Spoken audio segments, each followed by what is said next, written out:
Good evening, everyone, and welcome to the Tuesday night edition of the Real Chat Daddy Show. I am your host, Chat Daddy. So glad to be back with you guys on this beautiful Tuesday evening. It is Tuesday, July 14th, 2020, and I have another great show for your viewing and listening pleasure this evening. As you guys all know, the entire month of July, I have deemed this month Chat Daddy's Hotter Than July month. And every night, I'm going to have a series of guests that will inform you on things that you need to know that can help you, your family, your community, the world as a whole. Last night, we had two amazing guests, Miss Alicia L. Ross and Dr. Carol Collins Alajala.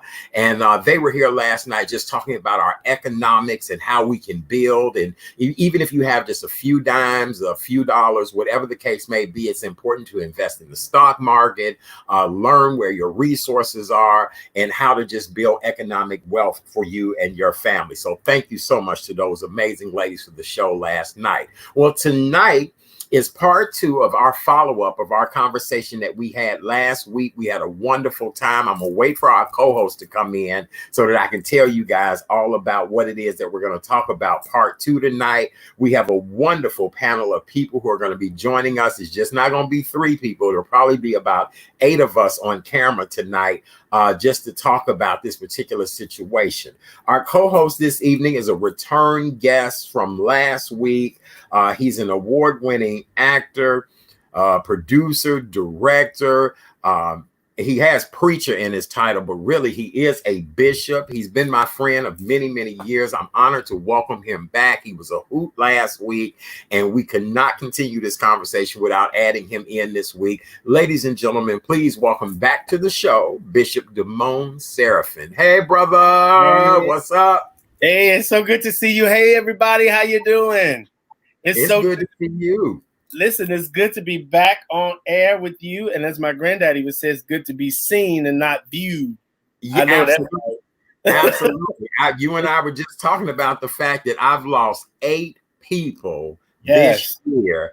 And we're talking about 8 personal people. We're not talking about, celebrity friends or random, somebody's auntie or mom or something like that. We're talking 8 people that had a direct impact to me.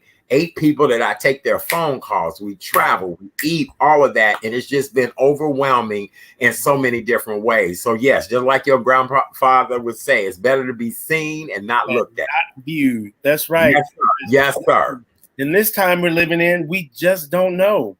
Between COVID and shootings and health disparities and emotional instability, people are checking out of here in astronomical rates, and people who we would never expect in a million years to have a conversation with them on Monday, and by Tuesday, Wednesday, they're gone. And so this is the time to, what they say, make sure your house is in order.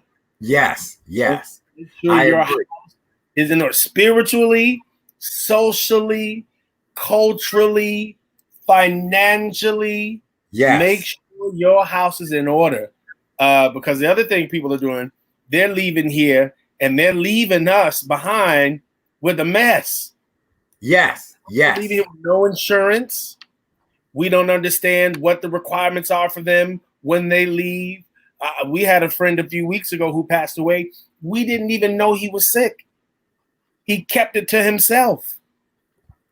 So we had no clue that he was struggling. So people are dealing with so much. And so I'm really intentional about letting people know how I feel. So I'm going to tell you, Art, Chat Daddy, I love you. Oh, I love you too. About it. Yep. And if you hadn't heard it today out here, our viewers, our listeners, if you hadn't heard it today, if you hadn't heard it this week, it's only Tuesday, I'm going to say it to you. I love you. Yep. I love you. And ain't a thing you can do about it. I am 100% with you on that, because each one of the 8 deaths were not COVID related. Each one of the 8 deaths were things like, you got to be kidding me. And it was things like, and how did they die? And what happened? And the other piece of all of this, all 8 of these people within the last year, we had what I considered personal moments or moments that I felt brought us closer together. And just to know that I've lost 8 people like this is just mind-boggling in many ways. Today I was just in tears crying because I finally got in touch with the family of the latest person, and the family, has not even made a public announcement about their child being dead. So tomorrow I have to go and help them to just even formalize what they want to say to announce the fact that their child is dead. And it's just been so overwhelming, but God is good. I'm God like you, brother. That's what I want to make sure people understand, that even in this, God is still good.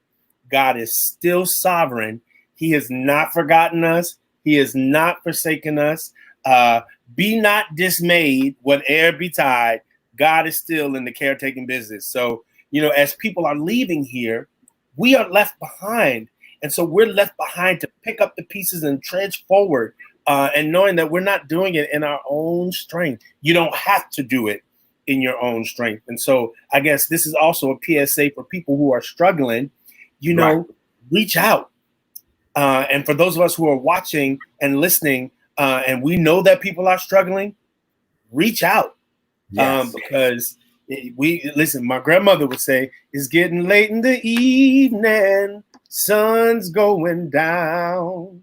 Don't let the sun go down with stuff being unstable. Don't let the sun go down without you knowing that at the end of the day, you've done everything you can as a friend, as a loved one, as a person of faith, whatever your faith affiliation is, that you do your part to stand in the gap for another who's struggling in this time. Very good. I'm off my soapbox. Well, what a great way to start tonight's show off. We have a lot to talk about. We have a full show this evening. Bishop, what's so funny is that you actually started all of this ruckus. You came up with the idea of us exposing this monster, and the monster or monsters being the Black community. This is a conversation that's not very easily had. We started with part 1 last week, and here we are back with part 2. And the one thing that I learned from our conversation last week is that we as Black people a lot of times don't want to admit to the monsters and demons within our households, our community, our politics, all of that. And so let's recap and tell everybody what we're going to talk about tonight when it comes to addressing this monster.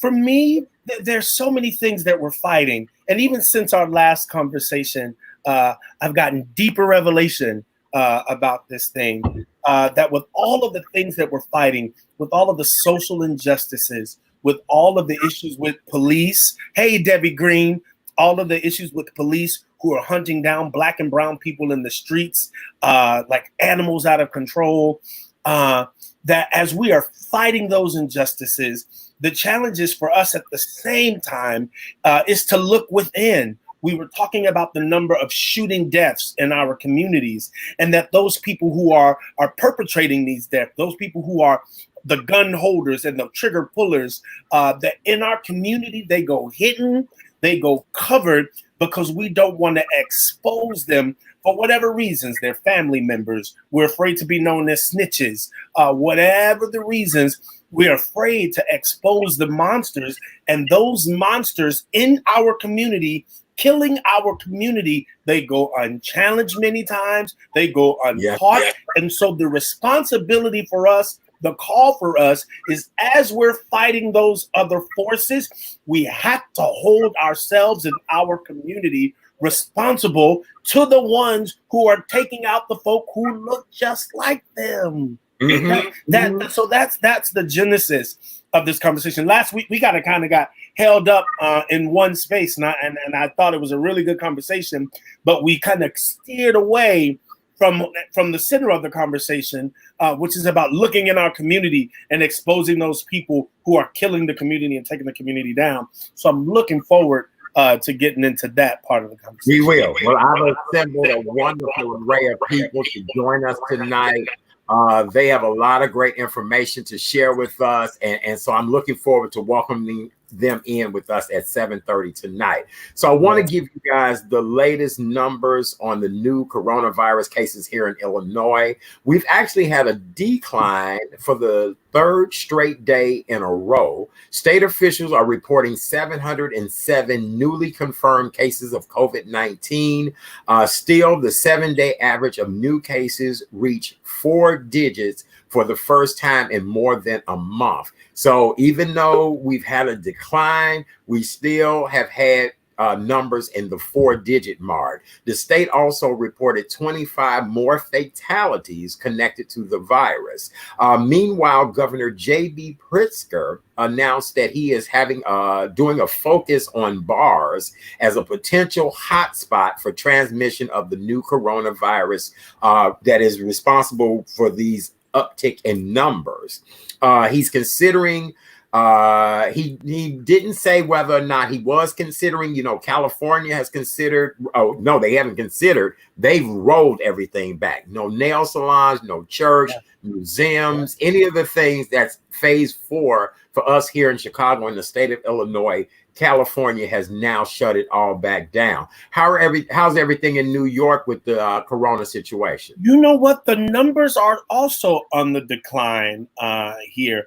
What we're concerned with in New York are the spiking numbers in other states and those people from other states coming into New York, infecting New Yorkers. And so what's been put in place right now is that people have to give their information. When they're coming in, you got to give your name and your number and all of that. You've got to quarantine.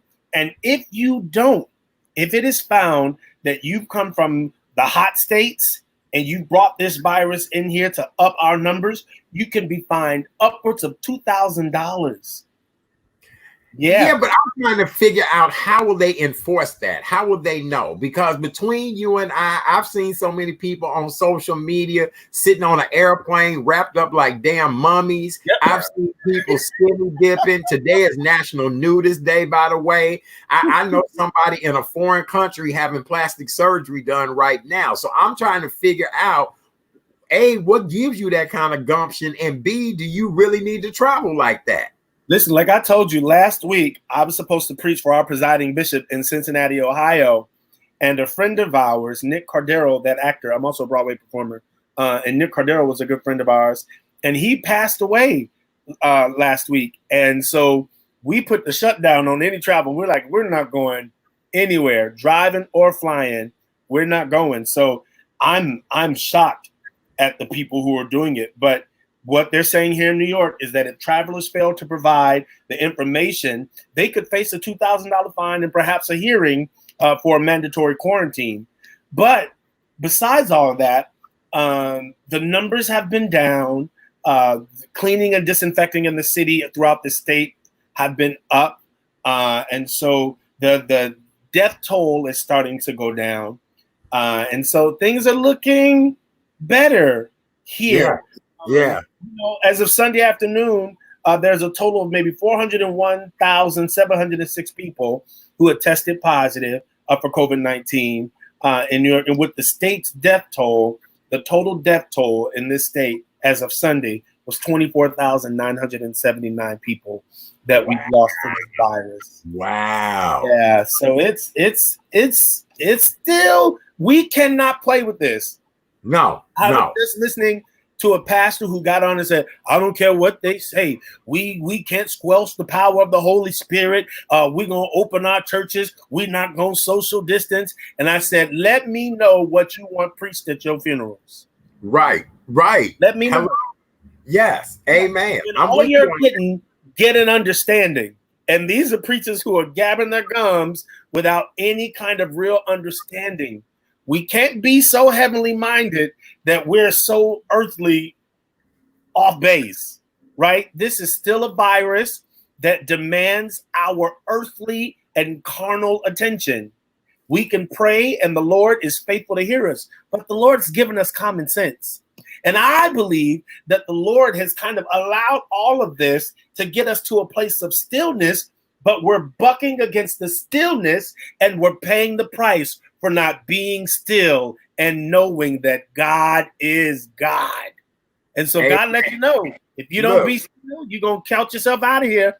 Look, you should have told me to bring my damn tambourine tonight. Listen, you ain't never lied. You are telling the honest to God truth. I've been saying this. Yeah. I've been saying that if now more than ever, if you don't step back, take a moment to reflect on your life, your behavior, your everything, then something is just really wrong, because nothing, who thought that a global pandemic would shut the world down? Who thought so many people would lose their jobs? The number of deaths, again, 8 people I've lost this year. And we're not talking about from COVID. We're talking about heart attack, car accident, just random things that no, I never could have predicted this. And so you're absolutely right. I agree. And then you and I were talking last week about the ministers not wiping the microphones down and passing them. And they just announced one of our powerful ministers here in Chicago today. He tested positive for COVID. And again, Larry Trotter, Bishop Larry Trotter. They just announced that today. They just announced that today. Listen, because let me tell you something. I know our show, we have a long show, but I just got to say this. We cannot afford to play with this thing. We've seen a number of pastors die. In Michigan, it felt like they were dropping like flies. The Church of God in Christ has experienced the greatest clerical loss in this country, this one denomination. The number of bishops who have died in the Church of God in Christ. Listen, Scripture says, if my people who are called by my name would humble themselves and pray, seek my face, turn from their wicked ways, then will I hear from heaven. I'll forgive their sins, watch this, and I'll heal the land. But we've got some work to do in this. God didn't cause this, but God allows things to happen to get our attention. And this is not the first time we've been here. Right. Remember, that's how we get the whole idea of Passover. There was pestilence in the land. And if we were going to make it through, you had to put the blood of the lamb on your door. And watch this. You had to stay in. You had to shut in. What do we call it now? When we have to shut in, we have to shut in. We have to shutter in place. Yes. You got a shutter in place. Yes. And if you had the blood on the door, if you had blood insurance, the death angel would pass over you. But we don't want to shutter in place. No, we don't want to behave. We don't want to do any of that. I've seen several bars, just in the area I live in, people standing in there pack to pack, not going in with masks on because they want to be cute. They don't want to have no damn mask on. Do like I do. Match your damn mask to your outfit. That's all you need to. I mean, but no, people don't want to follow the guidelines. They don't want to follow the rules. I keep harping on the church people because the church people just do some of the dumbest stuff. They go, I got Jesus. I don't need it. Listen, even Lazarus died. Everybody's going to die. Listen, cause and effect. I think God in creation, he wasn't messing around. Right. What goes up will come down. Yeah. And so, I agree with you. Listen, so I implore my Christian brothers and sisters, I implore all of us to not be ignorant regarding this pandemic. And that's right. It's not close to being over. There's another wave coming. Yes, it is. Yes, it is. States who are now closing down again.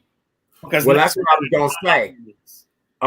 Our mayor has put a restriction on travel yet again. If you are traveling to and from the state of Iowa or to and from the state of Oklahoma, she is asking that you please quarantine for 14 days once you return back here to the Chicagoland area. It was announced today that Disney in Hong Kong, they will be closing down because of a resurgence in cases. They closed Disney Hong Kong down after 52 new cases, not just a few, but 52 new cases, where Disney in Florida has opened, and we are known that they have at least 15,300 new cases down there. So I don't know if it's a matter of economics now. I don't know if it's a matter of we just have to take it like we see it kind of situation now. But all I know is that there have been over 30,000 new cases between the state of California, Florida, and Texas. Wow. And that's recently. That's recent numbers that there has been 30,000 new cases. Wow. There's a great arrogance. There's a great arrogance. I was listening to a governor, I think it was maybe the governor of Florida. Was it the governor of Florida? Who was going on and on about, you know, how he wasn't so sure about the science of this. And I was like, you're not so sure about the science. Just look at the numbers. Right. Look at the numbers. Listen, the numbers don't lie. And let's not be fooled by a president who's oh so brilliant, who says, well, if you keep testing, the numbers are going to go up. As if we stop testing, the numbers are going to go down. No, if we don't test, people are just going to be passing this stuff unknowingly. That's right. We won't be able to track it. So let's not fall into for the okie doke of our oh so brilliant president.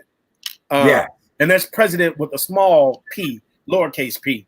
Well, now, I gotta throw this in there. Today he had a press conference, and I couldn't understand the press conference. Was it a campaign rally or was it a bash Joe Biden Day celebration? I couldn't. He just kept mentioning over and over again, talking about, you know, Joe Biden and what the future looks like. He must have mentioned Joe Biden's name over 10,000 times. And I don't get that. What is the issue? And then we got to throw in here on the 4th of July, Kanye West says he's going to run for president. He's going to run under the birthday party. And then Chicago's very own Chance the Rapper said he finna support this guy. I'm done. I love Chance and think he's a great guy. He's a Chicagoan. He's done some things, but somebody smoking something. Somebody smoking something. He's an idiot. That's all. Listen, he's an idiot. And here's what my grandmother would say. You always highlight somebody else's drama. You always highlight somebody else's mess so as to keep people from looking at your drama and your mess. So of course this poor excuse for a leader is gonna bash anybody else in order to take the shine off of him, in order to take the shine off of the fact that he's inadequate to sit in that chair, in that seat, in that house, in order to highlight or take away from the fact that he is the most toxic, the most xenophobic, homophobic, racist, you name it, he's it. Any phobia, phobic, whatever, he's got it. And he doesn't want us to be focused on that right now. Yes, Debbie Green, the prologue of Mary Trump's book, yeah, it's everything. That's what I heard. That's what I'm hearing. Narcissist. Come on, Lori. It's good, isn't it? Yeah. It's an in to this person who somehow, some way found himself in the most powerful seat in the land. And if we are not wise, black folk, we came out in great numbers for Barack. We got to come out. Because come November, we've got to exercise our right to get this man out of office. Well, now here's the deal. If Kanye does not pull out of this race, now I was told that he's going to pull out or that he pulled out. But if he don't pull out, guess what this is going to do? Let me stop you. Guide the black vote, because guess what? Wait. You and I know who we gonna vote for, but I guarantee you the grandkids, the younger, the millennials, all them, they gonna vote for Easy and Wheezy and Cheesy and all of them, and we gonna split black folks like you wouldn't believe. Do not be seduced by celebrity. Except me. Not be seduced, except by us, right? Right, by me. Right. Be seduced by us. But don't be seduced by his celebrity. You all have been talking about how off his meds Kanye is. The last thing we need is another unmedicated. Don't do it. Right. Don't do it. Don't do it. Listen, I love Kanye's music. I used to. Now some of his music is starting to sound crazy. But we cannot be seduced by his celebrity. He is not in any way, shape, form, or fashion fit to lead a music studio, let alone the country. Right. Don't listen. Do you really want Kim Kardashian to be your first lady? Well, now here's the deal. I mean, ain't no way. I mean, here's the deal. Now, I love a first lady that can slay some fashion. Let's look at the one we got now. We can't even like her, but she do slay some fashion now. She do slay fashion. She do give you pooching and cooching, but that we would just get another dose of that. Listen, we would look in this current first lady's eyes, and she don't know what to do with her life. She's so sad and dreary. She don't want to be there either. And look, what happened to the teenage son? We ain't seen that boy. We don't know. We know his name is Barron. How old is he now? We know nothing about that young man. Where usually any young child raised in the White House, we learn a lot about them. We don't know nothing. I think this book that everybody's talking about is gonna give us some insight. Who's on chapter 2? Look, let me put it back up there. Let me put what Debbie said. Debbie, yes. That prologue of Mary Trump's book, and it's everything. And he tried to keep her away from even sharing all of that. Yeah. I couldn't even get it. Yeah. We've been seduced once, right? We've been seduced by celebrity with Trump. Listen, we were seduced by celebrity with Reagan. Yes, we were. Let's not forget the mess of Reagan now. Right. Let's Reaganomics. This because we got a celebrity in the. Let's not be and then for darn sure. We see the mess this man has got us in right now. All right. International laughing stock. Yes, we are. Off of every major international committee, this man has either taken us off or we are not very welcome. So let's not get it twisted. Kanye will only be the embarrassment to our community, unfortunately. Yeah. That's the part. Well, all I know is one brother. I said to go from Barack, our first brother in office, to Kanye. Oh, heaven help us! And here's the crazy part: he might would win. That you know what I'm saying? That's the crazy part. That is the part that we have to really be careful. You know what I'm saying? So that is the craziest thing ever. Somebody just said something that someone just said that Ruth Gator, Roland Martin asked us to do what?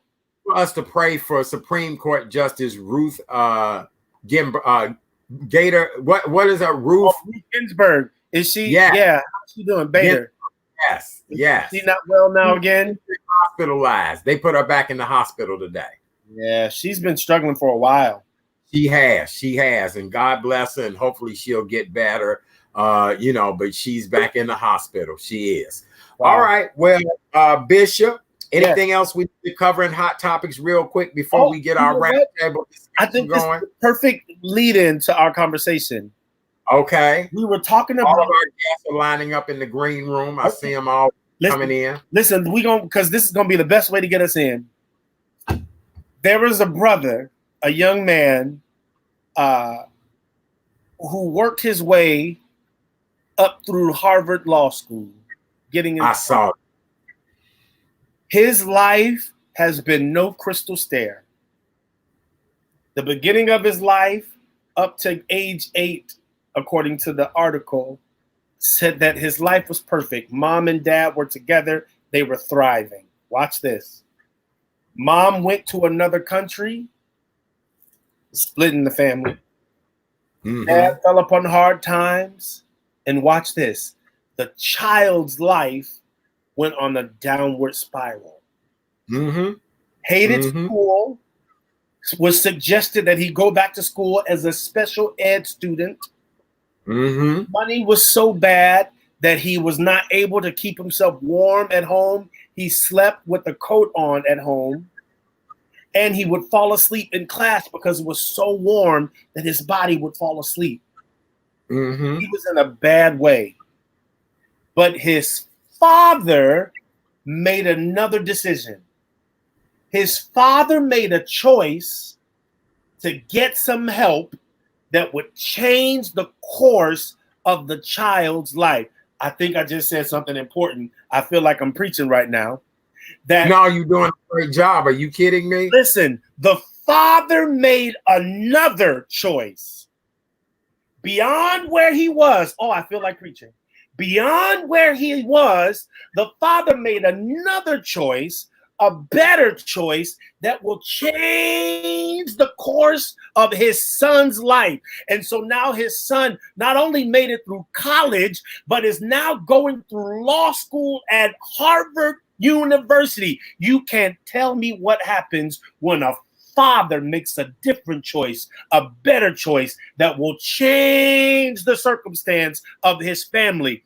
Mother and father had separated, life was hell. Father had an aha moment, made another choice, went down to a community college, a community center, got the necessary help that changed the possibilities for his son. What would happen if in our communities, beyond what white folk are doing, beyond what the politicians say, beyond what the white man says, what would happen, daddy, black daddy? What would happen, black mama, if you made another choice, a better choice, got the necessary help that could change the course of our young people's lives? I have a feeling we wouldn't have as many people on the shoot, bang, bang, bang, shooting them up, selling drugs and destroying our community. That's all I'm saying. Let the conversation commence.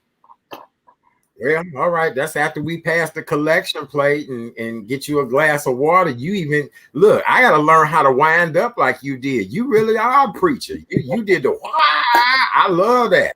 Listen, I love when folks do the I love that. I ain't at that level yet. Listen, you there. Listen, Chat Daddy, I'm an example of that. You are, my friend. You really are. Yes. That. So I feel a kind of way when black folk don't want, when we want to make everything, we want an excuse for everything. Yeah, but it's white supremacy. But we can't get stuck there. We can't get stuck there. We have a choice in the matter. Okay. All right. Well, with that being said, for those of you all that are just joining us, welcome to the Tuesday night edition of the Real Chat Daddy Show. I am your host, Chat Daddy. And tonight is part 2 of my Hotter Than July series on Black lives and how can we improve? How can we change? What is the history and dynamics of how we have been living our lives? Last night, we had a wonderful conversation about our finances and economics. Tonight, we're having a conversation about us as a race of people. We want people to take away from this conversation a open and honest dialogue. You have African Americans on this conversation of every different walk of life.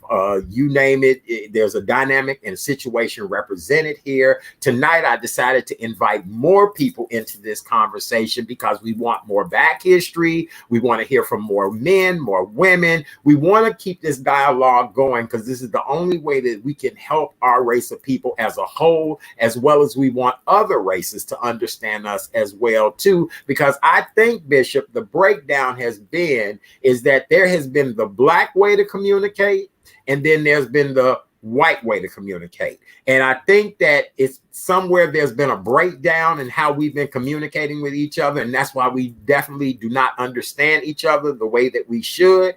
And so welcome back to the conversation tonight. Our girl Monique, because Monique was actually the catalyst for us having such a wonderful dialogue last week. Let me see if I can get her in here. Monique, are you there? I do see her here. I'm just trying to figure out how to get this screen down so I can get her in. Hold on, y'all. This is the first time I had 1 million guests on the show in one night. All right, here we go. There is Monique. How are you, Monique? Hey, how are you, darling? Nice. Looking beautiful. Thank you. How you doing tonight, Monique? I'm actually doing good. I have good energy today. I was really excited to come and speak with you guys again. I had a great time the last time. You are a wonderful host. I rewatched the show and I was just like, wow, it was so much said, so many comments. And then even the people I shared it with, it is so many people that are interested in this. And so I'm feeling good. I hope that this is productive and that, that's the main thing. I hope it's productive. And I think it will be. All right. in thus far. Absolutely. Good. Well, we're so glad to see you tonight. I could not do this conversation without having you, because really the conversation really sparked between the two of you guys on my Facebook page. And that's what made me reach out to both of you like, listen, I need to take this live. We need to talk about this more in detail. And then our next guest, Mr. Brian Redmond, the creator of the Relationship Rehab, he chimed in and was like, brother, I need to be a part of this as well, too. So let's welcome him back this week. Hello, brother. How are you? Hey, brother. How you doing? What's happening? Can y'all hear me good? Am I all right with my sound now? We can hear you. We can. Yes. All right. I was making sure that, man, I'm so glad to be back. I just want to say that it's an honor and a pleasure to be able to share this platform with you guys. And I had a good time last week, and I look forward to tonight's show. Very good. We're glad to have you back. And again, it was you who started it on my page. And once you start something and I get the wind of it, I'm like, okay, I got to get us all together so we can talk about this. Last week's conversation was just dynamic, to say the least. And believe it or not, there were a plethora of people who hit me up saying, wait a minute, I want to be a part of this. I have something I need to say. I actually talked to each one of these people, vetted them, and they all have great comments they want to add as well tonight. And speaking of, the following night, our next guest is the author of a book entitled Winter's Lament. She's written several other books, but what she gave was an outstanding history lesson of what we as Black people have gone throughout the decades. So I ended up inviting her back tonight so that she can kind of lay out the decades for us of what we went through, some of the struggles, the trials, tribulations. Ladies and gentlemen, welcome back to the show. Author, businesswoman, motivational speaker, the one and only Miss Joyce A. Brown. Hello. Hey, Joyce. Can you hear me? Uh-oh, we can't hear you, Joyce. Nope, we can't hear you. Try your nope. Let me see. Is your mic on?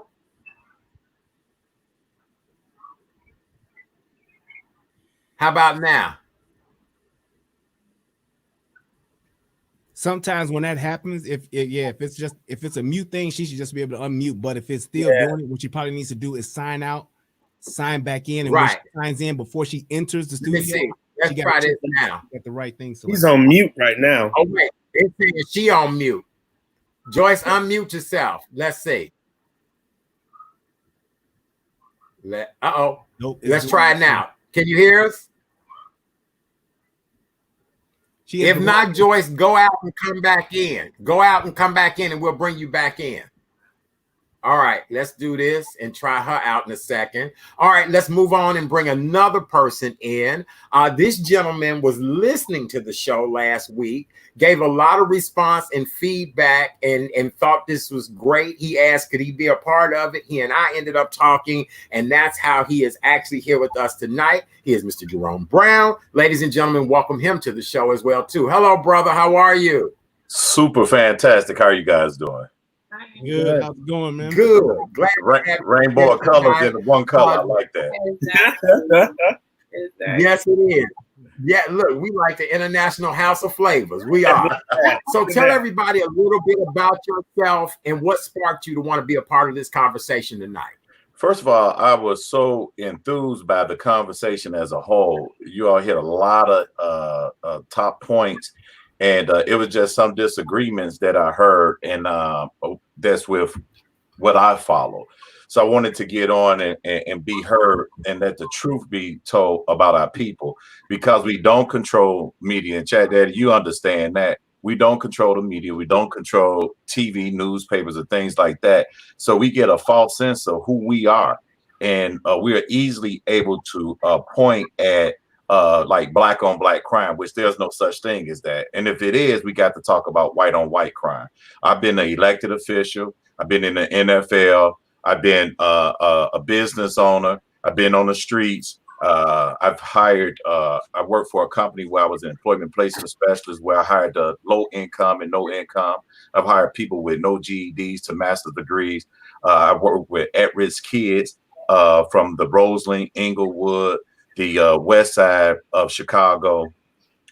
When I say at-risk kids, they didn't just cut classes, but they cut people, not with knives, but with bullets. We dealt with the head of the gang leaders. We dealt with the head of the gang leaders and things of that nature. So the things that I'll be talking about, it won't be about only books that I read, but it'll be about life experiences that I have shared with the people that's on the street. Beautiful. I love it. I do, because that's important that we are able to have this type of dialogue and conversation and be able to, you know, just do this. All right. So very good. I think Joyce is coming back in just a second. I want to add our next guest in. He served as our co-host a couple of weeks ago. He's very involved in the community. He's a man about action. He's a father. He happens to be my cousin, but that's just a small part of it because he's really genius when it comes to talking about Black lives and how Black lives matter. Ladies and gentlemen, welcome back to the show, Mr. Bernard Sims. Hello, brother. Hey, I should be saying hello, cousin. Hey, how are you? Good, good. Can you hear me well? We can hear you well. Can you hear us well tonight? Yeah, absolutely. I've been listening. I stayed listening and been enjoying it so far. Okay, Bernard, tell everybody a little bit about yourself and your commitment to helping Black Lives Matter. My name is Bernard Sims. I'm the father of 5. I got my start in civil rights and activism as a part of like a local NAACP, which I have to make sure that I'm a member, but I'm not a president, so I'm not at liberty to speak on behalf of the NAACP.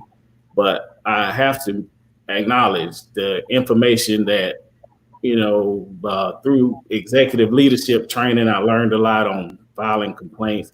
I learned a lot about challenging some of the information we perpetuate in our own communities. I'm just a country boy from outside of Athens, a small town outside of Athens. But what little bit of information that I do know, I gathered from the elders and the wisdom and from just listening more than I talk. So I'm just enjoying it. I'm glad to be a part of this conversation. And I have to give a shout out before we even start, because we always know that queens rise in the chapter. And it was part of the last conversation as far as listening to Monique and her heartfelt argument she was making on behalf of us. It's inspiring. It reminds me of Harriet Tubman. It reminds me of Sojourner Truth. And I'm just honored to be on a panel with such distinguished guests. And I'm looking forward to being part of this conversation. Very good. I appreciate you so much. And I told you, you make me so proud. It's just amazing. I remember you eating earthworms and now you're a man of the world. You know what I'm saying? That's the beautiful part about that. I do. All right, let's bring our guest, Joyce A. Brown, back in. She's here and we're going to try to figure this out because Joyce really does have some great information we want to share. Let's see if this will work now. Hey, Joyce, can you hear us? Can you hear me? Yeah, we can't hear you. That's the problem. Let me hold on a second. Because she is really a part of this. Hold on a second. Let me Joyce, are you there? She's there, but we can't hear her. I wonder what's the deal. What she needs to do is in the backstage option, she has to go to her microphone camera settings, and she has to select her microphone is. Right now, it's probably set to the sound card or some other input. She has to change it to probably her webcam or whatever her microphone device is, so we can hear her. She just has. That's why when I said when she can you hear us, Joy? Come back in the backstage portion, go to mic check settings, and if she's talking and that little green bar's not raising up, then she needs to change her microphone. Right. Okay. Joyce, did you hear any of that? Huh.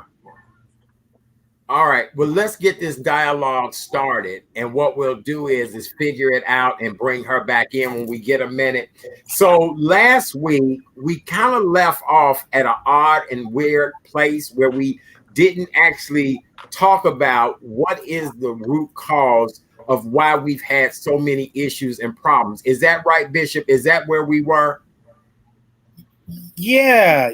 We kind of was on the side of the issue of exposing the monster, but we dealt with so many other important family dynamics, and so I'm excited about getting to the center of the conversation. Yep. Okay, so Monique, what did you take away from last week's conversation? Being the female in it, and being what I consider, as Bernard said, that Harriet Tubman, that Sojourner Truth, that look, we've got to realize it is what it is. How do we change the dynamics of our people? What did you take away from last week's conversation? And then maybe we can all join from that point. All right, thank you. I want to thank you guys for everything you have said as far as me being or inspiring or saying something that you felt was representative of us. That's really all I want to do.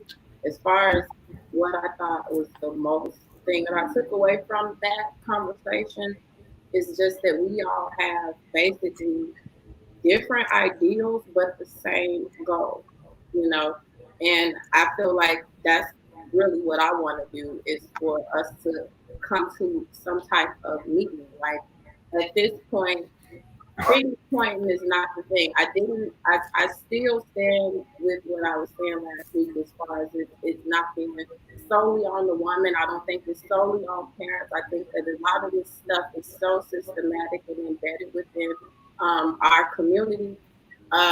There's a lot of self-love and we don't have. It's a lack, rather, of self-love that we don't have. And even just, I hate to point out, but even just in the conversations last week, I feel like there was some of that, in there with the certain names that were said in reference to our people, the blaming of the way that, I guess, juvenile delinquents or gangbangers being a problem of the parents or a single parent, when there are a lot of these kids are coming from 2-parent homes as well. They're coming from the church as well. Every bad seed does not come from being planted in a bad place. People have choices. Society affects us. The education system affects us. The entertainment system affects us, and just a lack of resources and information. A lot of us are just really ignorant. But back to the main point is that I just, even within the conversation we had last week, there's a lot of self-hatred and a lot of inability to be responsible for each other and be true to where this all comes from. And we can all agree to disagree, but the percentages, any fact check you go to, I can tell you systematic racism is at the bottom of it. We were not, we're not just like this because we were made this way.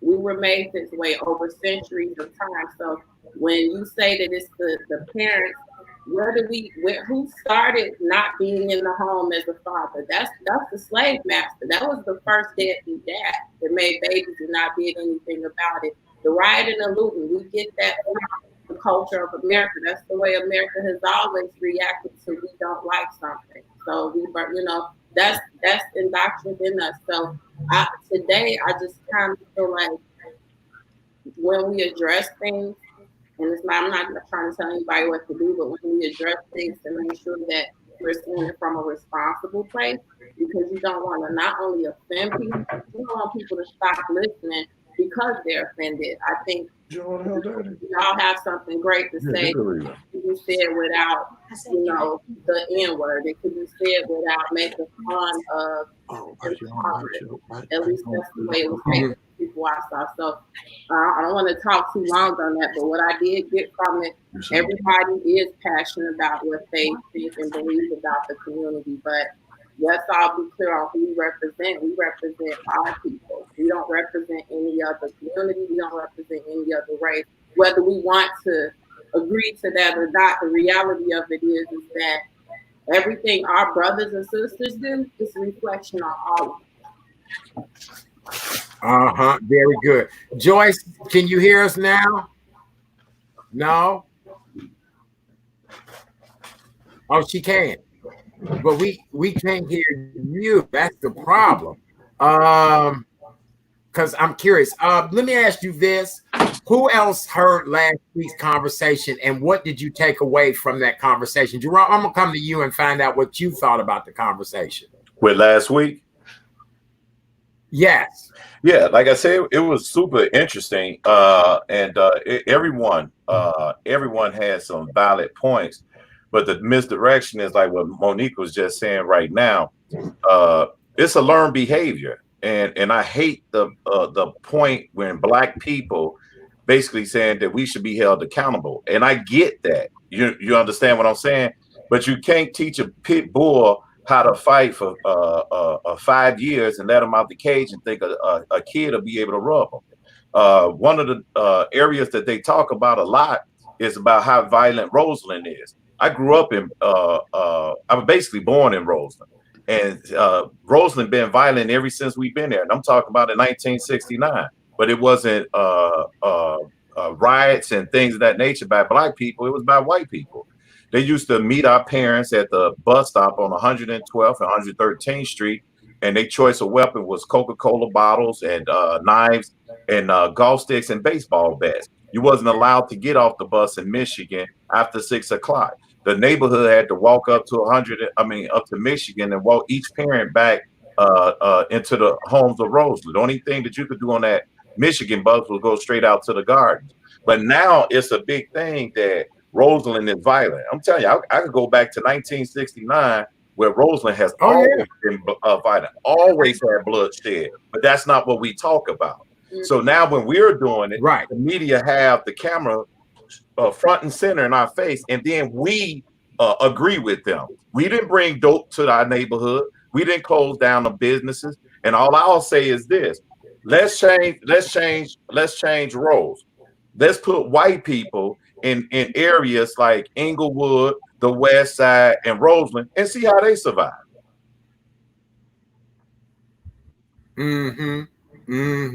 I agree with you on that 100%. Let's see if we wait, you gonna say what, Monique? I said the bottom line is the answer to that question. I think we're getting the feedback from Joyce's other line. Wait, I got it. I'm finished. Okay. How about now? All right, I'm sorry. Go ahead, Monique. I know. I was just saying. I know it was a rhetorical question, but the answer is no. They wouldn't be affected because there's the bottom line is we look at each other and we don't see value the same way police don't see value, the same way other systems, the education system, the health system, the prison system, they don't see value in Black lives. We don't. We've been taught not to see a value in Black lives. It has been instilled upon us not to see the value in each other, and also the Willie Lynch syndrome of setting differences amongst each other. So not only do I not see value in you, but I don't like you now because you're from a different side of town than me. White people can come into the hood all day. They can buy drugs. They can walk down the street and walk their dog, and they're not going to be faced with not only the same hatred that we get from each other, but they won't get that hatred from the police either. Nobody's going to say, hey, what are you doing over here? Do you live over here because they see high? It's not the same when we're in an all-white neighborhood. So I was just answering a rhetorical question. I wasn't trying to. If I could hitchhike off that, in this town that I live in called Park Forest, as an elected official, when I was running for mayor and I'm hitting doors, these are Black doors that I'm hitting. You know what their number one concern was? They didn't want the town to turn all Black. We the only race that said we run from each other. We run from each other. And then they said, they specifically say, I don't want this to turn into a hobby. We're the only race that says something that ignorant. I've never heard a white person say, I don't want to live around all white people. I've never heard a Chinese person say, I don't want to live. Matter of fact, we have a Chinatown. We have a Greek town. We have a little Italy. And I can keep going on and on. We don't have a Black what we have is what they call the ghetto, and we have affectionately started to love that. And like I said, we have to make a change. But Monique always hitting on it. You know, we got to teach ourselves again without pointing a finger, though. We can't. And then for a black person to utter the word "all lives matter," you have to be a sick individual in your head to say something like that. Let me see. Joyce, are you there? Can you did we lose her? Hello. Is she there? I'm here. Hey, we can hear you. Yay. You can't see me, but I Joyce, think you can probably hear me. We can. We just need you to speak up a little louder. Joyce, tell everybody about yourself. And I want to go down the road of that history lesson you taught us last week about how Black lives changed over the years. Okay, I want to just say briefly that I've had a long career in social services, in community services. I worked as a social worker. I worked as an executive with the Urban League. I worked in a number of communities. I've been a student my entire life. And one of the things that I had to teach myself, because it wasn't taught in the schools, was who we are as Black people. Oh, yeah. Because what we were taught in school was all the negatives and all of the things that we were cut out of. And so I say that the beginning and the re-energizing of our community will begin when we all collectively begin to understand our history, and that creating divisions among us was part of what we were taught. We were taught to divide ourselves along color lines, along education lines, along class lines. And that's what we have been taught, and we continue to follow that scenario.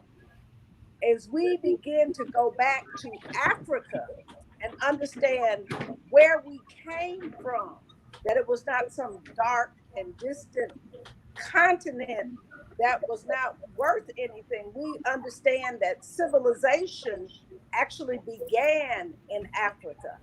And in order to create slaves, the slave masters had to first take away our history, take away our names, take away our connections to Africa, and then introduce us to a Bible that taught obedience to the master.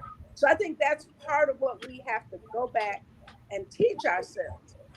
However, I think the things that we also need to understand is immediately following emancipation, there was no plan for these people who were newly freed.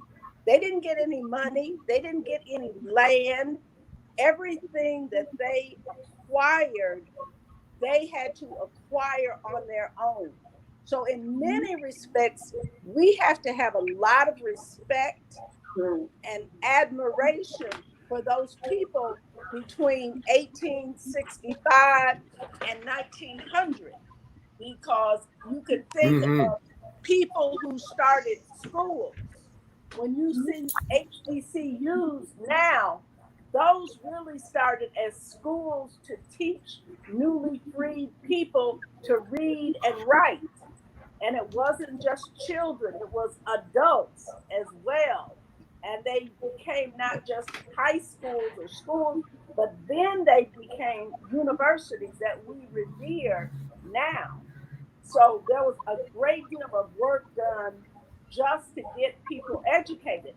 But again, not everyone could take advantage of that, because without money, without land, a lot of people just simply became sharecroppers, right back with the old families that they were with when they were enslaved. And many conditions did not improve markedly. I will also say this, and I don't want to take up everybody's time because I could spend all night talking about this, is we did create divisions and separations among ourselves based on who was able to obtain an education and who was not. At one point in time, at the beginning of the 1900s, it's 9 o'clock. There was this great debate between Booker T. Washington and W.E.B. Du Bois regarding W.E.B.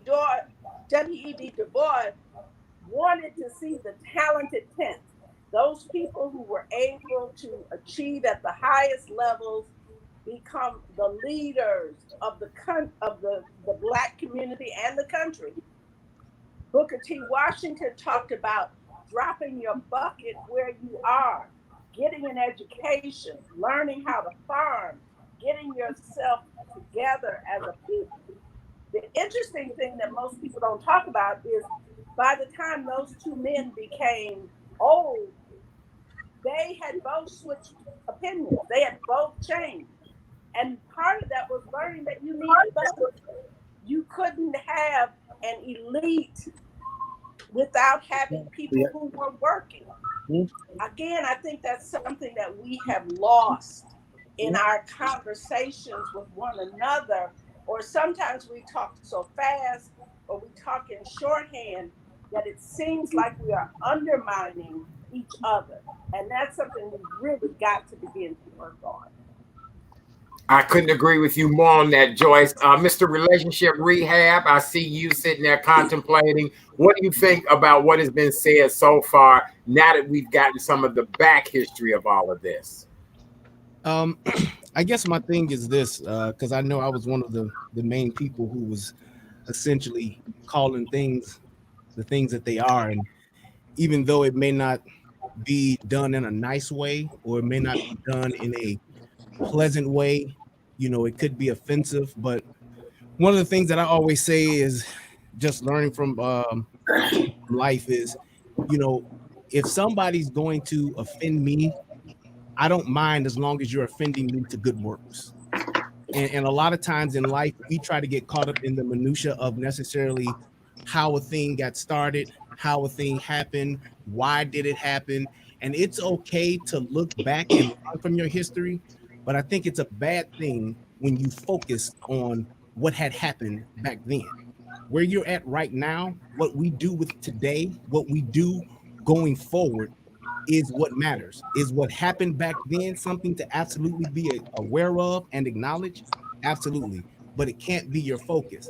And one of the reasons why I always say that is because, you know, the whole idea of what racism is today and what racism was 70 years ago, it's two different things.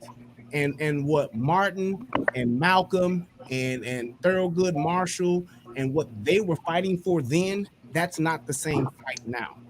It's a different fight. And with a different fight comes a different approach. And that approach isn't about necessarily us trying to come together to say, well, it's the white man or it's the system. The thing is this: once you have the freedom to actually navigate in the system, then that's how you change it. I can't do anything being in the stands talking about what somebody's doing on the field. However, once I get to the field, even though I may not be in the starting position, even though I may not be in the play calling position, once I get on the field, I can now impact plays. And I think that we may not be in the position we want to be in, but we still have the opportunity to impact plays. The key about impacting plays is it's all on you and what you do.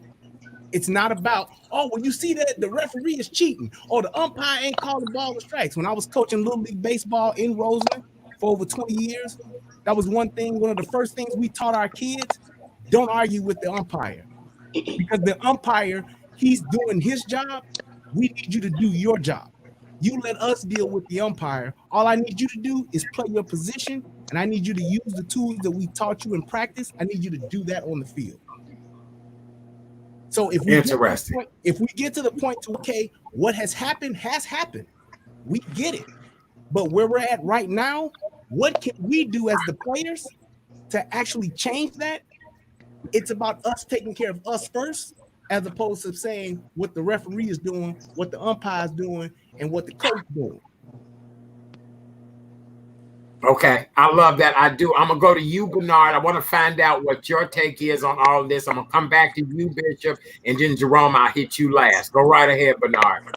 I think when we're talking about what to piggyback off of Mr. Rebound, with all due respect, when he's talking about the team and the umpires, the team, you know, kids are not in position intellectually to be able to challenge the umpire on the room.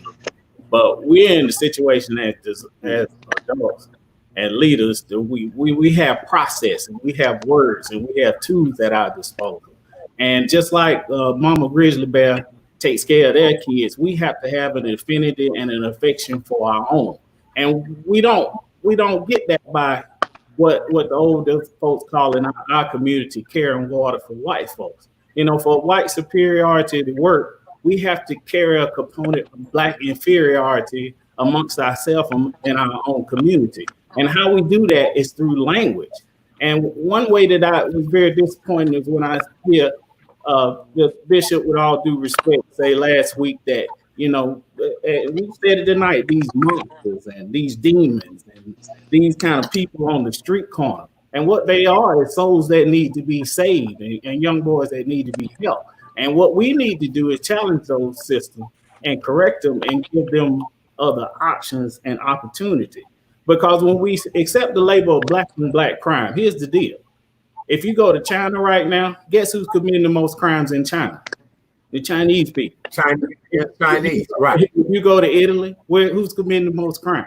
Amen. Italy. What is unique about us is that we accept these narratives and we're in a concentration of poverty in our community that we need to challenge and correct. But we can't do that by getting our degree and going out of our community without coming back into our communities as planners. So when I see that young boy on the kid with his pants down, because I invested some time as his coach of his team to go into the Boys and Girls Club to get to know him when he was 4, 5, 6, and 7.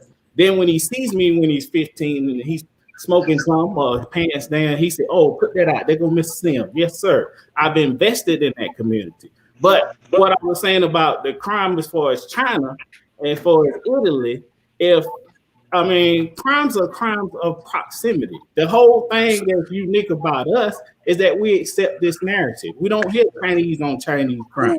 We don't hear Jamaicans say jerk chicken on jerk chicken crime. But here in America, we've been conditioned to accept ourselves and reduce ourselves to these narratives as monsters and all this stuff. And Bishop, when I think about Dylan Roof went into a church in South Carolina and the pastors and the parishioners prayed for that boy. But then we see our own kids on the street and we call them monsters. We have to do better to elevate our kids, to show them not only to pull your pants up, but to show them the way, you know, provide some kind of leadership and compassion, because kids don't care how much we know until they know how much we care. And it's our obligation and our duty in this present time, like the sister was saying last week, for us to implement the systems and show them how much we care. I mean, we can't just blame it on paint with a broad brush and say we're going to blame it on fathers. Hitler had a mother and a father at home. Donald Trump had a mother and father at home. And when you talk about Harvard, Barack Obama did not. And so these sisters are rising in the chat, even if it's a white woman from Kansas. It can be done, and they're doing it. We can't blame it on one thing. But what we have to be as activists in our community is stop looking down on our brothers and sisters and stop, you know, coming back doing this right here and doing all these poses and stuff we learned from Greek culture and take our hands and help our brothers and sisters up. And that's what I wanted to add to this. I agree. I will. Bishop, I'm gonna let you chime in, and then Jerome is ready. Look, he primed and ready, but go right ahead, Bishop. Okay, Bernard, you did take a little heat last week, Bishop, but I think you built for that heat. Listen, I stand by what I said, and I want to say, Bernard, I know you just didn't come for my Greek brothers. I know you just didn't come for the Qs. Don't do it. Don't do it. Don't do it. Listen, I love everything I've heard. And to Sister Joyce, here's the takeaway that I get and totally agree with Sister Joyce is both and. The idea of both and is that we need all of it to make our communities better. Bernard, even the demonic in the Bible had to be identified as such before his deliverance and his change came. So we have to call a thing what it is. You know, I'm not saying Dylan wasn't a monster either. Anybody who comes in to take the lives of people, that's monstrous behavior. I don't understand why we want to talk about what they're doing in China and what they're doing in Rome. I'm here in Queens, New York. And so my concern is what's happening right here in Queens, New York. My greater concern is what's happening with us in our community. And to what Sister Joyce was saying is that, yes, it does take both and for us to come back and change and shift the narrative. We need both and. But we have to call a thing what it is. We have to call it what it is. The fact that we are killing people at rates unbelievable, that's staggering. And we have to deal with that. And like I said before, I don't think the mother who has to bury her 14-year-old child wants to have a conversation with you about the fight of Denmark Vesey or Martin King or Medgar Evers. What she's concerned with is that she's got to bury a 14-year-old girl who was shot by the man who lives in her neighborhood, and that brother's not being protected with no issue. So I agree. I agree with all of the analysis. Here's the one thing that I understand from Dr. King when he says that we often suffer from the paralysis of analysis, that we'll get stuck looking back so far that we're rendered immobile. So here's my thing. I want for us to be better. I want for us to do better. I'm a product of the West Side of Chicago. I grew up on 15th and Ridgeway, where the expectation for us was death or to be saddled with 1,000,005 children that we could not take care of. I grew up in a single family home. My West Indian father was killed shortly after I was born. But there were decisions that were made beyond the circumstances of our community that allowed me to go and have 6 Broadway credits and to do TV and to go to seminary. When a white school counselor told me that I couldn't do any of those things. I'm moved by the story of that brother from Harvard whose father made a different decision. I'm moved by the decision that he made, even though his community and his environment had set up for him anything but matriculating through Harvard. And that's because of the choice that he made beyond what has systemically been put in place for him and his family to fail.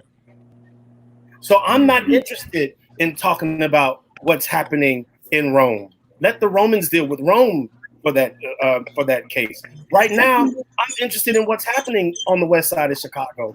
I'm interested in what's happening in Jamaica, Queens, and what I can do in this community moving forward. Yes, understanding history is important. Sankofa, we look back to go forward.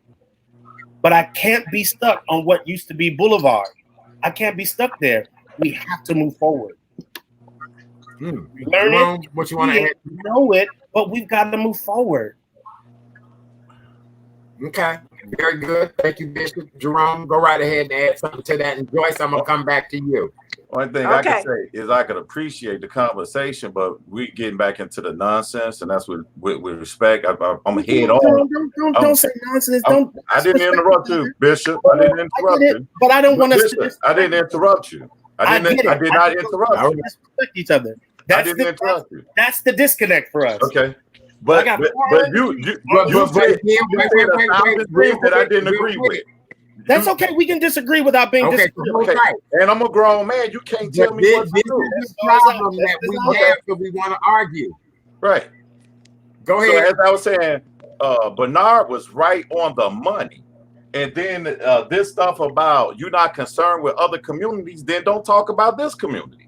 if we're going to talk about black on black crime, then we have to give a comparison to what black on black what black on black crime is. At the same token, when we say that, give me just a second. When we're saying that things that used to happen, and it's not this man, we fighting the same battles that we've been fighting. And now instead of Black Lives Matter, back in the day, you're right. We used to wear shirts that say, I am a man. And they had a problem with that. You know, we couldn't get on the bus. Now we could get on the bus. Is that what you're saying? That we don't have, we having different problems? We still are filling up the prison system. Why? On America's Got Talent, another brother spent 37 years of his life in prison for something he didn't do. Man, I'm not talking about yesterday. I'm talking about today. And you all keep talking about where you come from. Act like where you saying that you come from. I'm living this every day. My brother, I'm not gonna talk about somebody else, bro. I'm gonna talk about my life. My brother was murdered in Roseland in front of his 8-year-old daughter. And they ain't nobody had no parade about it. And I made a decision at that day to either become a killing machine, and I have the know-how, and I got the army to go with it. But instead, I made a decision, and I'm not telling you to be like me. I made a decision. I made a decision instead of going out and murdering people to start helping them. And that's when I went to people who look like the people who killed my brother. I got them off the street. I put them in school, and I'm still not going to tell you that I'm no better than them. I'm not telling you that they can make the decisions that I made, because we not cut from the same cloth. It could be one individual in your life that could change your life. You can have 5 brothers in the same house, and 4 of them are gang members, and 1 become a doctor. He's exception to the rule. No, he's not. Some teacher grabbed hold of him, and she didn't grab the other 4, and that's what made the change in his life. Once again, we don't have to go to Rome. We don't have to go to China. We can go to Chinatown on 22nd Street. You go across the street to Ida B. Wells or Federal with a project, and it's a different. The police treat you different. Our education is different.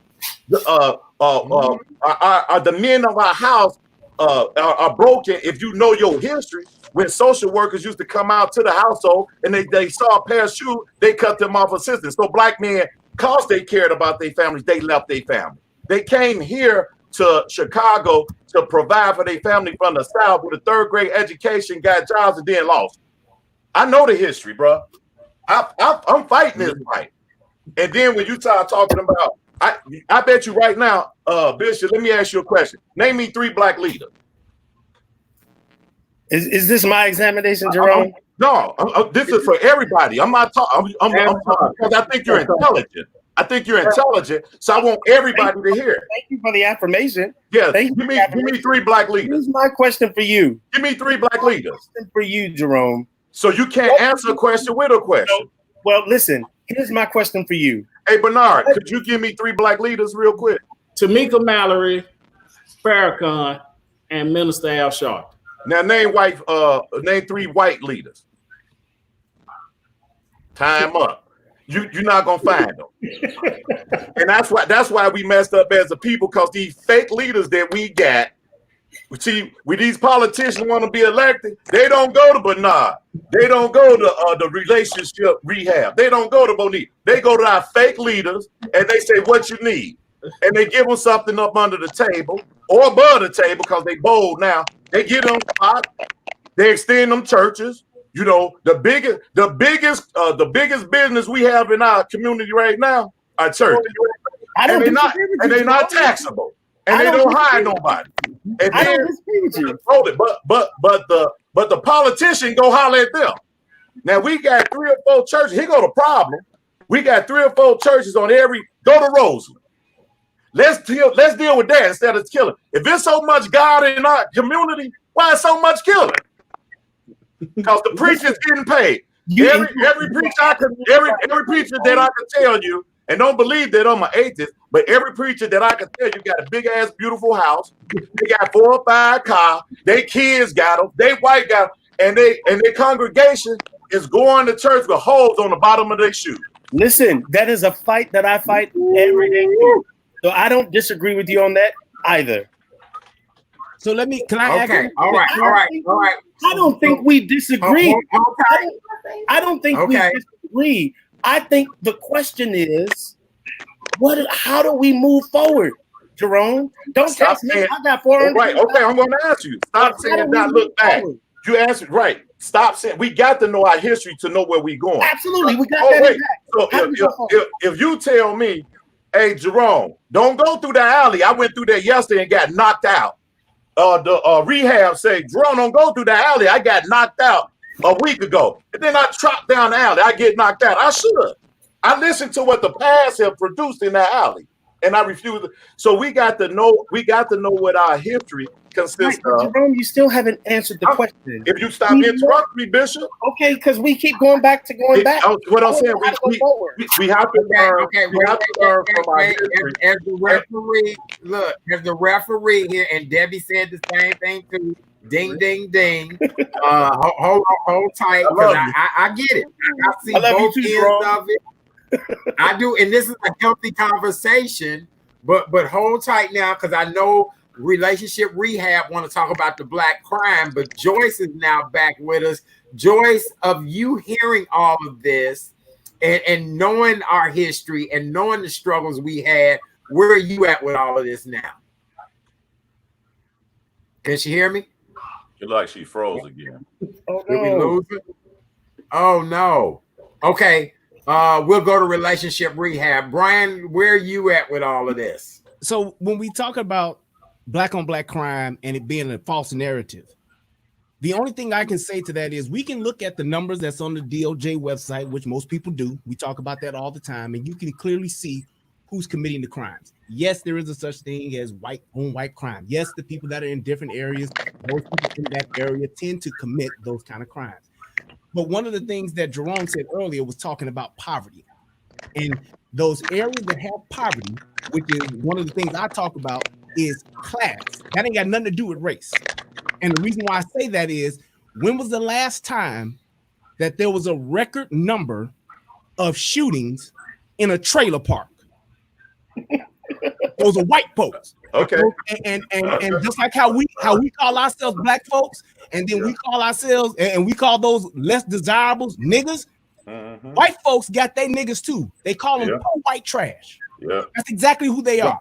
Yeah. And yes, they struggle. Yes, they are in the same type of hood environment, but due to each other, they may cook up some meth. I give you that. They love that meth, and they pop pills till they can't pop them no more. Yes. They not riding around shooting up each other's trailer parks where 4 and 5-year-old kids are dying every week. Every day. What you mean? The media don't show it. That's what you mean. That's hot news. If it was popping like that, I done been to the trailer parks in Posen, and I've known people that live there. And you know what a hot weekend is there?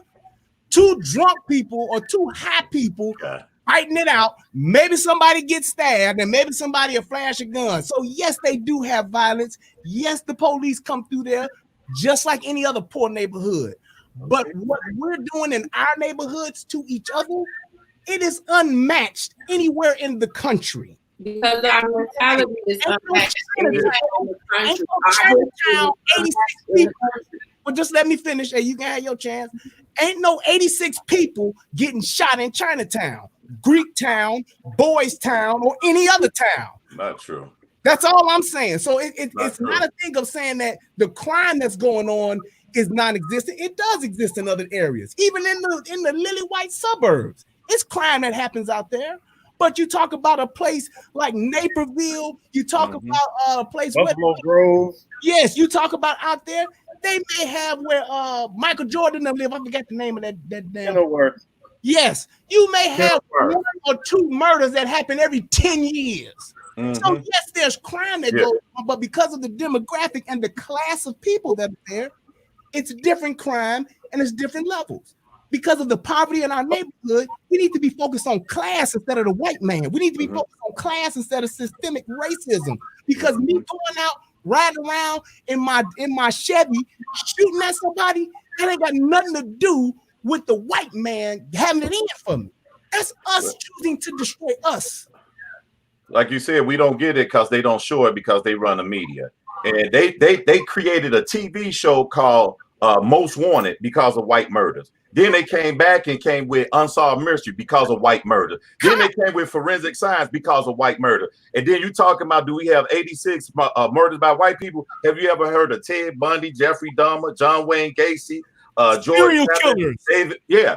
Isolated serial killer. So if we're gonna talk about murder is a murder. Let's talk about these no good scum of the earth that's doing it. Don't keep talking of pointing the finger at the people that look like me. That's all I'm saying. I know you. I know we're around this. We got to be around the same age. You're probably a little bit older than me, Jerome. But do you remember, fact or not, in the beginning when cops first came on, was it not the majority white folks?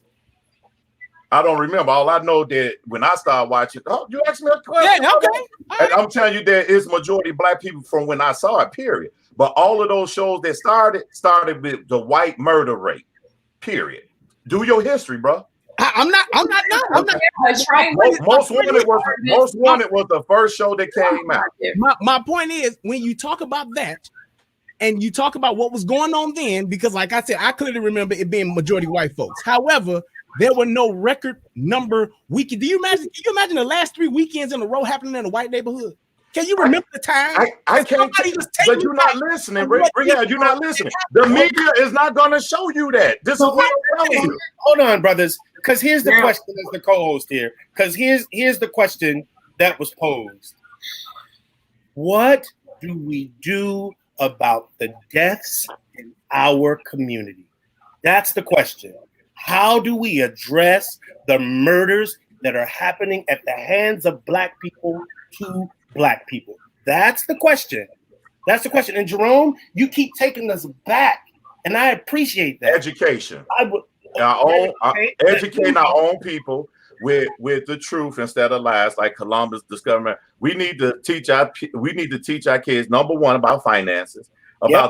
About things that are going to affect them head on. We need to teach them about taxes, financial, how to deal with checking account, what compound interest is, what insurance is, how to apply for home loans and things of that nature. We need to teach them how to go into business for themselves, where they have to stop about showing resumes as if they're going on to a new plantation. So education and going into business and supporting black businesses. That's how we're going to make changes. Because that's what this question is about. That's what it's about. That's all about us. Because I submit to you, listen, I come up under Dr. Jeremiah Wright, and he came up with the Black value system. And I think that's a thing that we need stretched through our community wide. The Jews do it very well.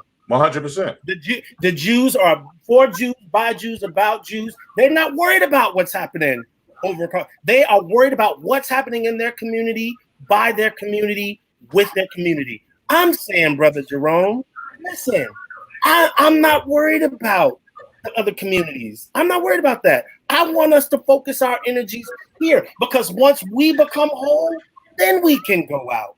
The way the Jews are able to go out and do what they do is because they synergize themselves. Then they go out and take over the world. But listen, I know it very well. My godparents are Jewish, and I got a good Jewish friend in my back pocket. So, and all the time they tell me they come in to go out. But this is a question for you in Rehab. Now watch this. You do know that the FBI director, J. Edgar Hoover, said that in his opinion, the single greatest threat to the United States of America is Negroes uniting. Yes. So what do you think, if you know that to be the truth, what do you think their motive is when it comes to us? Sure, I get it. Now, here's my question to you. Yes, their motive is to keep us separate and apart and down by any means necessary. But Jerome, you're a brilliant black brother. Bernard is a brilliant black brother. Monique is a brilliant black sister. We have come up with ways to circumvent systems that try to keep us depressed and down. We have. That's why we survive the way we have right now. Mm-hmm. And so our job is to go back into those communities to say, listen, this is how I circumnavigated a system that said no to me. But look what the schools are teaching, and look what the preachers are teaching. Then there would not be so much black on black crime. It's not about going back and continuing to talk about the past. It's not about what he would use, the thing with the coaches and not telling the kids, you don't let the kids talk for themselves. These kids, if you're playing on a field that is not right, and you're not given the same opportunities, and furthermore, A little league team, you're going to teach those little groups. But when you get to the big leagues, they argue with the umpire because guess what? If you calling those plays bad, my team can now lose. So that was, to me, that analogy was a good analogy in the sense that guess what? Those things do matter. The history is there, and it's not for us to dwell on. It's for us to learn from. And if we learn anything from any of our past, any of the emancipation and civil rights, is that economic, we don't use our economic power.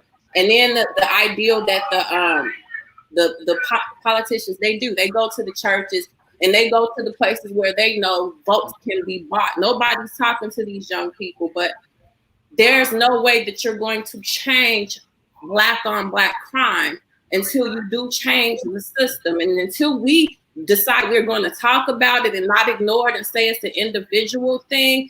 Individually in the trailer park, there are 20 people in the trailer park. It's not 2 or 3 million people like it is in the city. You're not going to hear about that there. Guess what? Chad can leave up out of the trailer park and get him some good health care. Nobody's going to treat him a certain way. He's got to take a shower and put a suit on. That's not the same for Raheem. Raheem can't just put on a suit and clean himself up and go and have a regular life. If you have a small group of Black people in small towns, you don't hear about a lot of Black and Black crime there either. So you comparing two different totally things. And as far as education, that's not true. I'm sorry. As far as education goes, we have a lacking education system already. So if the kid has poverty within the home and there's no way for that child to even focus on learning something because they're not eating, because there's no heat, because mama's at work, my bottom line is that there are so many other things at play. We can talk about what's on the surface, but if you're not going to, it's like a cyst. If you squeeze the cyst, you'll get a little bit of the stuff out, but guess what? You got to go to the head of it. And until we decide to discuss about what the head is and agree that, yes, this is a problem that must be fixed. And yes, until we can agree on that without arguing like we've been doing for the couple of, a few minutes, and nothing is going to change. Wait, so here's Bishop, hold on. Relationship rehab was before you. Then I'll get you, Bernard. You comment. See, I got a whole theory behind all of this. Go ahead, Bishop. Relationship. Here's my thing. When we talk about what we're gonna do as far as a people, it's all about us. If you want to talk about the facts, we're not talking about what somebody can do, what we see 1 or 2 people do. We're talking about the numbers. When you're talking about Black folks being at their best, when you're talking about how everybody loves to go back and talk about Black Wall Street. Everybody loves to talk about that. Black folks at their best was when Black folks was doing for Black folks. They was all in their own communities. They were segregated from all of the other communities, and they shopped with each other. They policed each other. It was Black police officers policing the Black neighborhoods. It was everybody shopping with everybody. Black doctors, Black dentists. They wasn't asking the white folks to do nothing. We talk about this particular system and this particular group of people, how all of these injustices that white people do against us, and it's like asking the devil to be benevolent. If these people hate us so much, if they don't like us and the system is set up to destroy us, why are we going to that very same system and that very same group of people saying, please treat us right? It ain't gonna happen. Nobody's saying that. That's what you're trying. Nobody here has said that. That's what you're trying to for nothing. You're trying to go this racism. You are fighting a losing battle. Okay. It's about money and power. If you got it, you have to go get it. We can't expect Raheem. Let me just finish real quick, Bishop. We can't expect Raheem to go get a job at IBM. We need to start our own. We can't expect Raekwon and Trayvon to go and do their thing and hope that the white man give them a fair shake. No. Get your own. When we have our own companies, we can wear our head our own way. When we have our own companies, we can dress the way we want to dress. We can behave the way we want to behave. But when we got to do our thing and trying to do it in somebody else's backyard, you're going to consistently have to say, I'm in somebody else's house. I can't do that. Yes. Listen, but we're gonna let the bishop. We're gonna let him talk. Go ahead. Farrakhan said it best, and I so agree with him. Why do we keep making a covenant with the people with the system that has never kept its word? Why do we expect anything different? Their history belies them. I'm just having the same conversations here on Broadway. Why are we fighting to be validated by people who don't even deem you their equal? You go and you start your own parade. If they don't want you in their sandbox, you build your own sandbox. And like my mother told me, and make the dang thing better. Thank you. And so that's the thing that I'm looking at. So Jerome, when I ask you, I say, so now we have all of this history. We have the knowledge. Listen, here in Queens, in the middle of this pandemic, because I think there are two fights we're fighting. We're fighting systemically and we're fighting communally. And so in the community, there was a family here that went hungry. The mother died and the father was depressed and was not able to care for their children. There was another family up the street whose house was burned down. So here's what we did. We took that family, we went and bought them food, taught the man how to shop because the woman, his wife, did it. Taught the man how to shop, how to prepare nutritious foods for his family in this time. The brother is thriving. What did he do? The person who burned down the street, he went down there. He not only made food, he took food for them until they got back on their feet. The community rallied around. They didn't have to go out to any other system to take care of them. That's beautiful. That's what I'm asking for, Jerome. Right. That's right. my heart. I agree with that. I get the history. Trust me, I get it. And trust me, I'm dealing with preachers who are riding around in Escalades with spinners while their parishioners are starving. I'm dealing with that too, because that is the biggest crime spree ever. I agree with you on that. 30 seconds, Bernard. Let me jump in for 30 seconds. When Rehab, I agree with Rehab, but everything he said, I agree with. But how can we do what you said and they don't allow because they run it? In every black neighborhood I know, they'll give you a loan for a $50,000 car, but won't give you a loan for a $25,000 business. So if we want to do what you're saying, how can we? And I didn't mean to cut you off, Bernard. I just wanted to say that. You do just what you've seen other races do. And not to reference the Jews, but damn it, they got it right. And they're a smaller number than we are. You have and I'll give you an example after Bernard finishes his statement. Go right ahead. I can ask you those people have to invest in their own neighborhood. Maybe rehab. I done listened to rehab. Rehab. Right. All right, go ahead, Bernard. I thought I was at church on Sunday. Bishop done preached the whole doggone 2 hours sermon. Right. All I want to do was set the record straight on something that Mr. Rehab said. That I agree with what he's saying about starting our own businesses. Amen. In our community to hire people, to piggyback off what Jerome was saying. But the part that I know is not an accurate statistic is you can go to the Center of Disease and Control and Prevention, and we accept this narrative of black on black crime. And like the bishop was saying, we should accept us calling each other monsters because we're somehow monsters. To me, is problematic. That's not what I said. I said because the behavior is monstrous. Yeah. Okay, that's what I said. If you let me finish for a minute, if you just let me say what I got to say, I've listened to you a whole lot, and I just have a few things to say, and I would just like to finish. I just think that's cordial. But you did say with monsters and with demons, and I don't think that's the way to solve the problem in our community. Again, to go back to my example about you don't care about China, you don't care about Italy. It's not a problem, a situation where I'm talking about China and Italy. I think you're getting lost in the analogy I'm making. Right. What I'm saying is crimes are crimes of proximity. And I get that I'm more concerned with my neighbor across the street breaking in my car than I am a person in China. That's just the point that I was making to that. Let's not get lost in geography of the situation. But and the problem about Mr. Rehab, about what you said about crime, and I stay in rural America where trailer parks are. And what you did not, when you talk about gun violence in particular, is what you're talking about. There's more police officers, and you said this last week. There's more people that shoot each other in our communities, like 4,000, and there's 1,000 police officers shot. That is true. But it always fascinates me when people stop the analogy right there when it pertains to gun violence and self-inflicted wounds, which is back on black crime.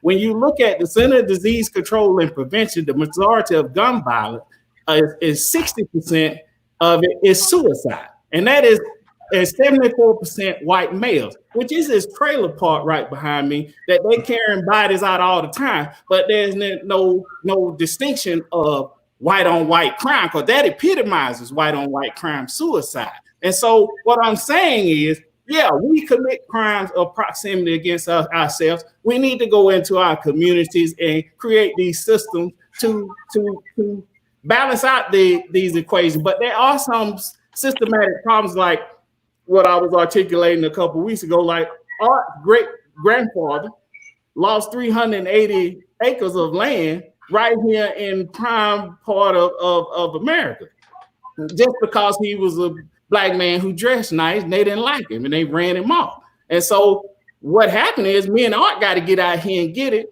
But Billy Ray and them, they got businesses and loans, and Donald Trump's, they get $250 million passed down to them. And to just say that we are not what we need to be because we're somehow, there's something wrong with us, is a narrative that I don't agree with. I think we're some of the best people in the world. The best. To engage each other and stop looking down on our brothers instead of just telling our brothers, hey, pull your pants up, go teach them some things to help them want to pull their pants up. Because when we get standoffish like that in our community and we look down on our community, you remember Bill Cosby was telling young brothers to pull their pants up too, but then he got caught pulling other people's pants down. So, as Stephen Biko said in South Africa, one of the most potent weapons in the mind of the oppressor is those that he oppresses.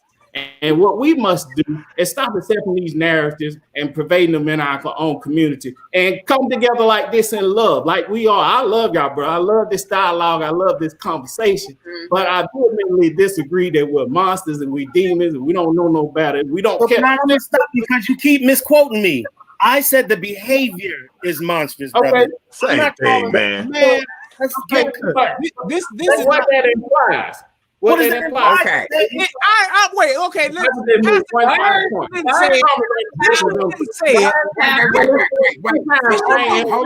Bishop didn't say it. Them little young ass terrorists that's out here on 103rd, that's out here on 127th and Halsted, them niggas are terrorists. Plain and simple. And ain't nobody, I don't see nobody going out there trying to talk to them young brothers at night. When it's You a lie. I told you I did. Don't none of y'all niggas go out there. I do it. You a lie. Hold on. You a lie.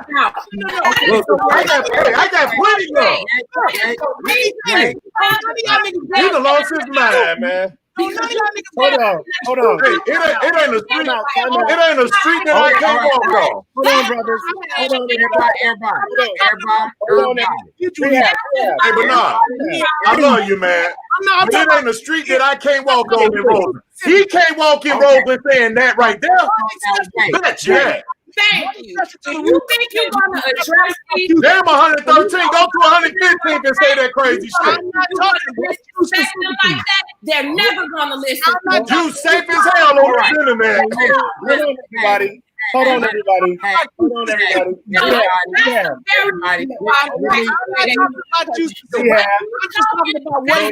what they have to look up. The elder men are looking down. Okay, You have hold on. Rehab. Wait, hold on, Bishop. Hold on. Try to be nice to some young terrorists and I get who suffering because of them niggas. I'm not doing it. I'm not doing it. Like he said, I'm a little bit older than him, and I'm gonna continue. Wait. I'm muting everybody. Rehab, hold on. Hello. Right, I'm muting everybody. Wait, please let me interject in here. And I've been trying to interject for a minute. All of y'all need a cocktail. Everybody need to relax a minute. I'm finna look. Hold on, cause honey, y'all done woke me out. Wait a minute. So let me say this. Let me say this, and this is where I wanted to do all of this with this particular segment tonight. I've gone through an extensive training program to be able to come back to my community as an influencer to help the people of my community. And when I was in this training program,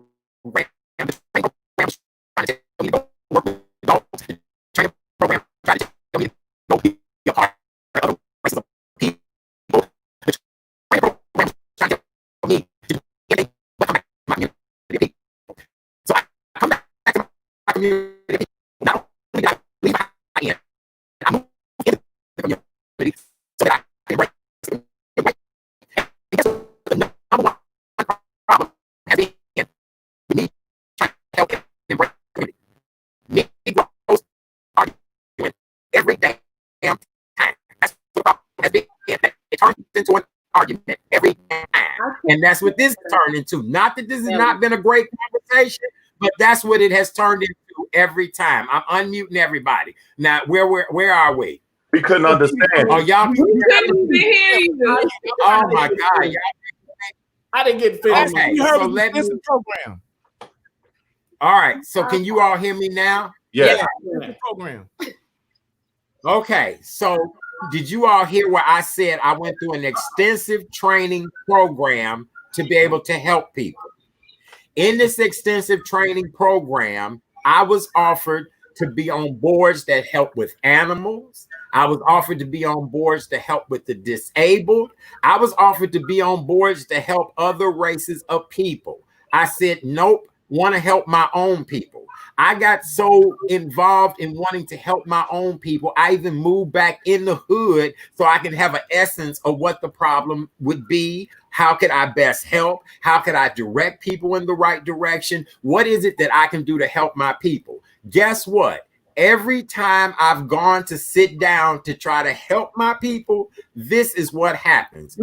Fighting, arguing, talking over each other, this N, this F, this B.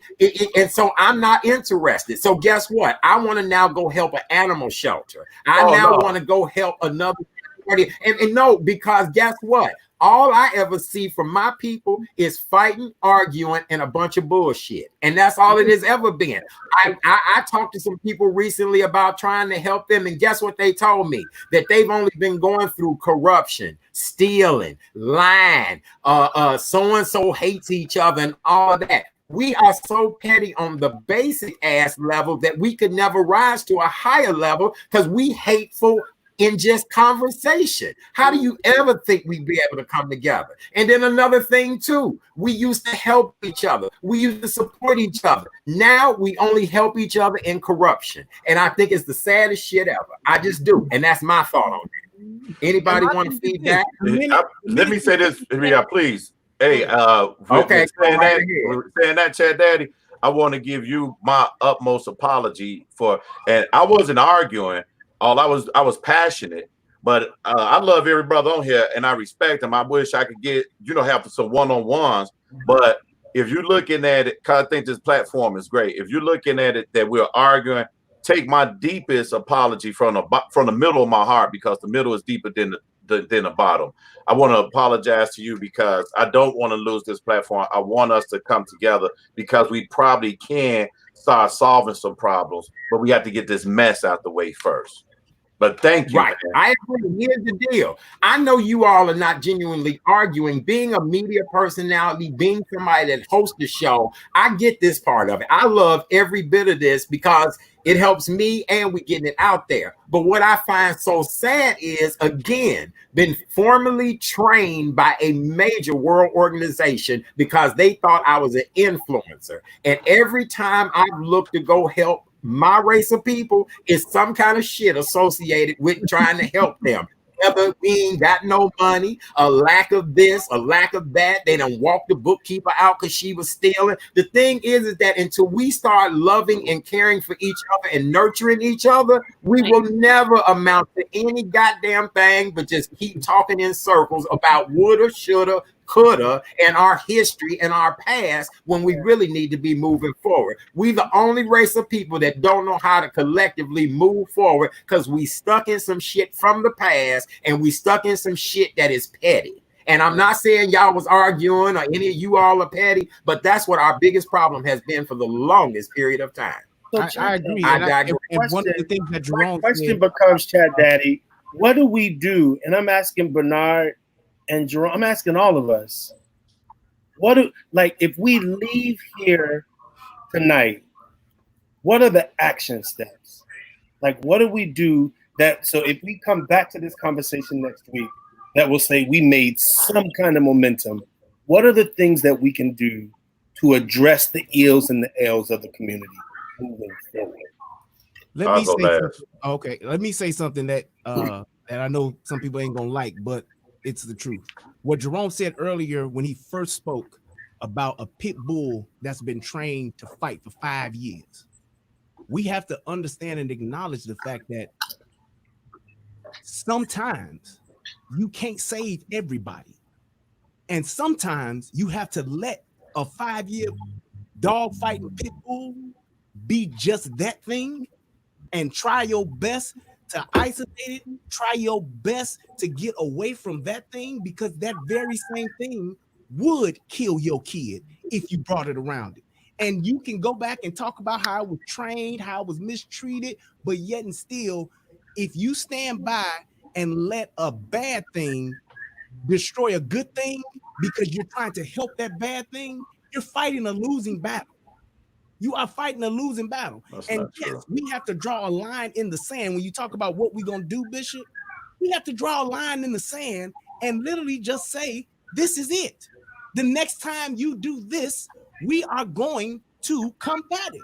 Plain and simple. If we keep trying to say we're going to do all this nice stuff, we're going to keep getting the same results that we're getting. You cannot reason with a savage. The only thing, but he asked you what the solution is, bro. The only thing that a savage understands is equal or greater force. That's it. That's the only way you can even come to the table to negotiate. But you can't reason with the savage. You just cannot. Even on the street, what do you see them doing? They're doing the same or worse to each other. Anytime you got people going to a funeral to shoot up a dead body or to shoot the people coming out of a funeral, that's a whole different type of mentality. And we ain't psychologists or psychiatrists to try to figure that out. We have to draw a line in the sand and say no more. Bishop, that's not your question. He's not answering your question. He's nodding like he. Say that again. What do we do? He's not answering your question. You nodding like he. No, I'm listening. Listen, he's speaking. I'm respecting his thought. But the question is, what do we do?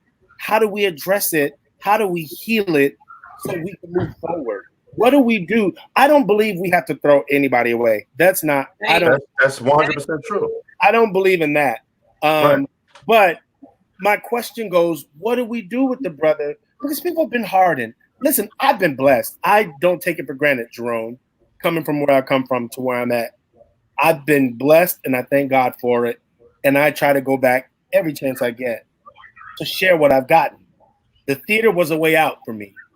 Ministry was a way out for me. And so I try to take theater and ministry back. I was the artistic director of the Lamont Zeno Theater for 6 years. That's the theater where I grew up in that saved my life. Yeah. Right. And so that was what I did to go back. And there were brothers there. There's a brother, Artico Rhodes. We can say his name. He was abused, and his abuse caused him to abuse other people. And he ended up in jail. But when he came out of that jail, that theater community was there to still embrace him. It was rough. It was hard. I'm not going to lie. And there were days when we were like, oh, what are we going to do? But here was the commitment of that theater community. He was part of us, and we were responsible for him. And so we made sure there were things in place that wouldn't allow him to fall under our watch. What are the things that we can do in our community that the community doesn't fall under our watch? That's the question. So that no 14-year-old girl gets shot while dancing in her bedroom. So that no 3-year-old gets shot in the head while he's in the car coming from the barbershop. So that we don't lose another two teenage boys for asking the tall dude how tall he was. And he gets shot down. All of those issues begin with mental health. That's a lot of mental health problems, and we don't have funds in our community for that. We don't have funds in our community for education. There's nothing for these children to do, and outside of there being a park district in some areas that function have things for them to do. So economically, we have to make changes. We have to keep our dollars in our neighborhoods. We have to support our businesses. We have to put more of an emphasis on the education and demand more of these politicians who are out here getting our vote, but are not, we don't have an agenda. We're not saying we need this, this, and this. Every other group has they have an agenda. They know what they want. They ask for it. They demand it. If you do not give it to them, you out. The next time we vote, we're done with you. We do not have because we listen to what the preachers listen to who the preachers say vote for. If we are economically strong and realize the strength that's in our dollars, because our money just goes out. If we were to keep it in and actually direct it at the things that we need, the things that I just spoke about, then I think we could see some real change. But again, if you don't address what's at the bottom, you can do all the things you want to at the top, put all the makeup on as you feel like it. But at the end of the day, it is just a small, minor change. There has to be something bigger and greater than just money, just politics, because we have too much things that just have to be healed. Mental illness being one of them. We have to stop impoverished people from being treated as criminals, like a homeless person. They're criminalized. Someone who is out here and you don't have a job, you don't have a place to stay, but you able-bodied, but you can't get a job because you don't have an address. Right. Those are the things that have to be addressed. Our community does not have the funds staying within the community, that they're constantly going out. And so that's what I think we need to do, is focus more on what we're doing with our money, where it's going, what we're demanding of the politicians, and also when you say that you can't talk to a savage, you can't talk to these people, yes, you can. The police talk to them all the time. Regular people talk to them all the time. It's all about respect. Please don't cut me off, please. It's all about respect. If you're not going to respect a person as a human, if your idea of them is that they're an animal and a savage, before you even open your mouth, they're not going to listen to anything you say, because they feel that, they see that, and you're projecting that. So no one is going out into the community and talking to them in any way, whether that's in an aggressive or a nice, as you said, or a mean way. Nobody's talking to them at all, because as much as we complain about what they're doing, you don't see you're afraid of them too. You know what I mean? And there's the only thing really standing between us and getting a solution is us not looking at each other like we're not each other, and that somebody needs to be thrown away. If you threw away every bad seed give me a break. I'm not even gonna. Well, if you go, well, all I'm saying is this: if you but don't misquote me, that's all I'm saying. I didn't say talk to. I said reason. That's a difference. Okay, reasoning is not is different than talking. Hold on. Reasoning is different than talking. The bottom line is that you said that a person who is savage cannot be communicated with effectively. That is not. That's different. Reasoning is different than communicating and talking. That's all I'm asking. Just don't misquote me. Always been organized. Just don't misquote me. That's all. Elsewhere. Hey, Chat Daddy, I ain't in it this time. I'm not arguing, but as a woman, every time I talk, someone is talking over me.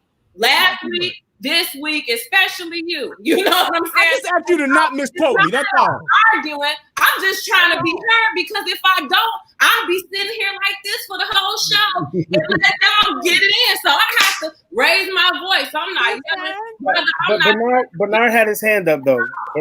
I know he did. I know. All right, and we at 8:58, but hold on, we'll continue. We ain't gonna cut this off. Okay, Bernard, Monique, are you okay, darling? Are you finished right now? I am. Okay, boo. Just hold on. The people loving this now, but hold on. Bernard, go ahead and get in there before I pass out. All right, I'm from the South, so I would like to apologize, for especially to the sister if she's been cut off. I cut off. I don't want to go back and look at the tape, but I definitely don't want to do that because as I said in the beginning, I understand that queens are the ones who rise in the chapter, and I'd like to apologize to you too, Chat Daddy, because I'm from the South, and again, all my little wisdom that I got, I learned from listening to the elders, and the elders told me that, if a fool and a wise man in the middle of town fighting, people walking by don't know no different. They just think, look at them two fools fight. So anytime somebody want to interrupt or talk over me, I just learned to sit back and listen. But I definitely learned to defer to the host and to this beautiful young lady who is, again, rising up in this chapter on our behalf. Again, to what we're overlooking, I think, in this conversation is our most plentiful and powerful natural resource is these young people that are standing on the corner that won't pull their pants up because they've given up on life. Everybody else in the world looks down on them and don't see any value in them. And if we sit back and we don't see ourselves in them and try to invest in them as a solution to get them to pull their pants up, then we're no better than they are. What we say is we have a society full of problem identified. Well, the problem is this, well, the problem is that. But what we need to do is all these brilliant minds on this show, and I've heard some brilliant minds, Jerome, he's laying down some solutions, but what we need to do is bring these brilliant minds together and come up with programs. What I do not like about that, I never even got a chance to get out, though, as far as the narrative of Black on Black crime, is it implies that we don't care. And if you can hear it, the humanity in Monique's voice, how much she cares. I heard that last week, and I hear her this week, but she's not being heard.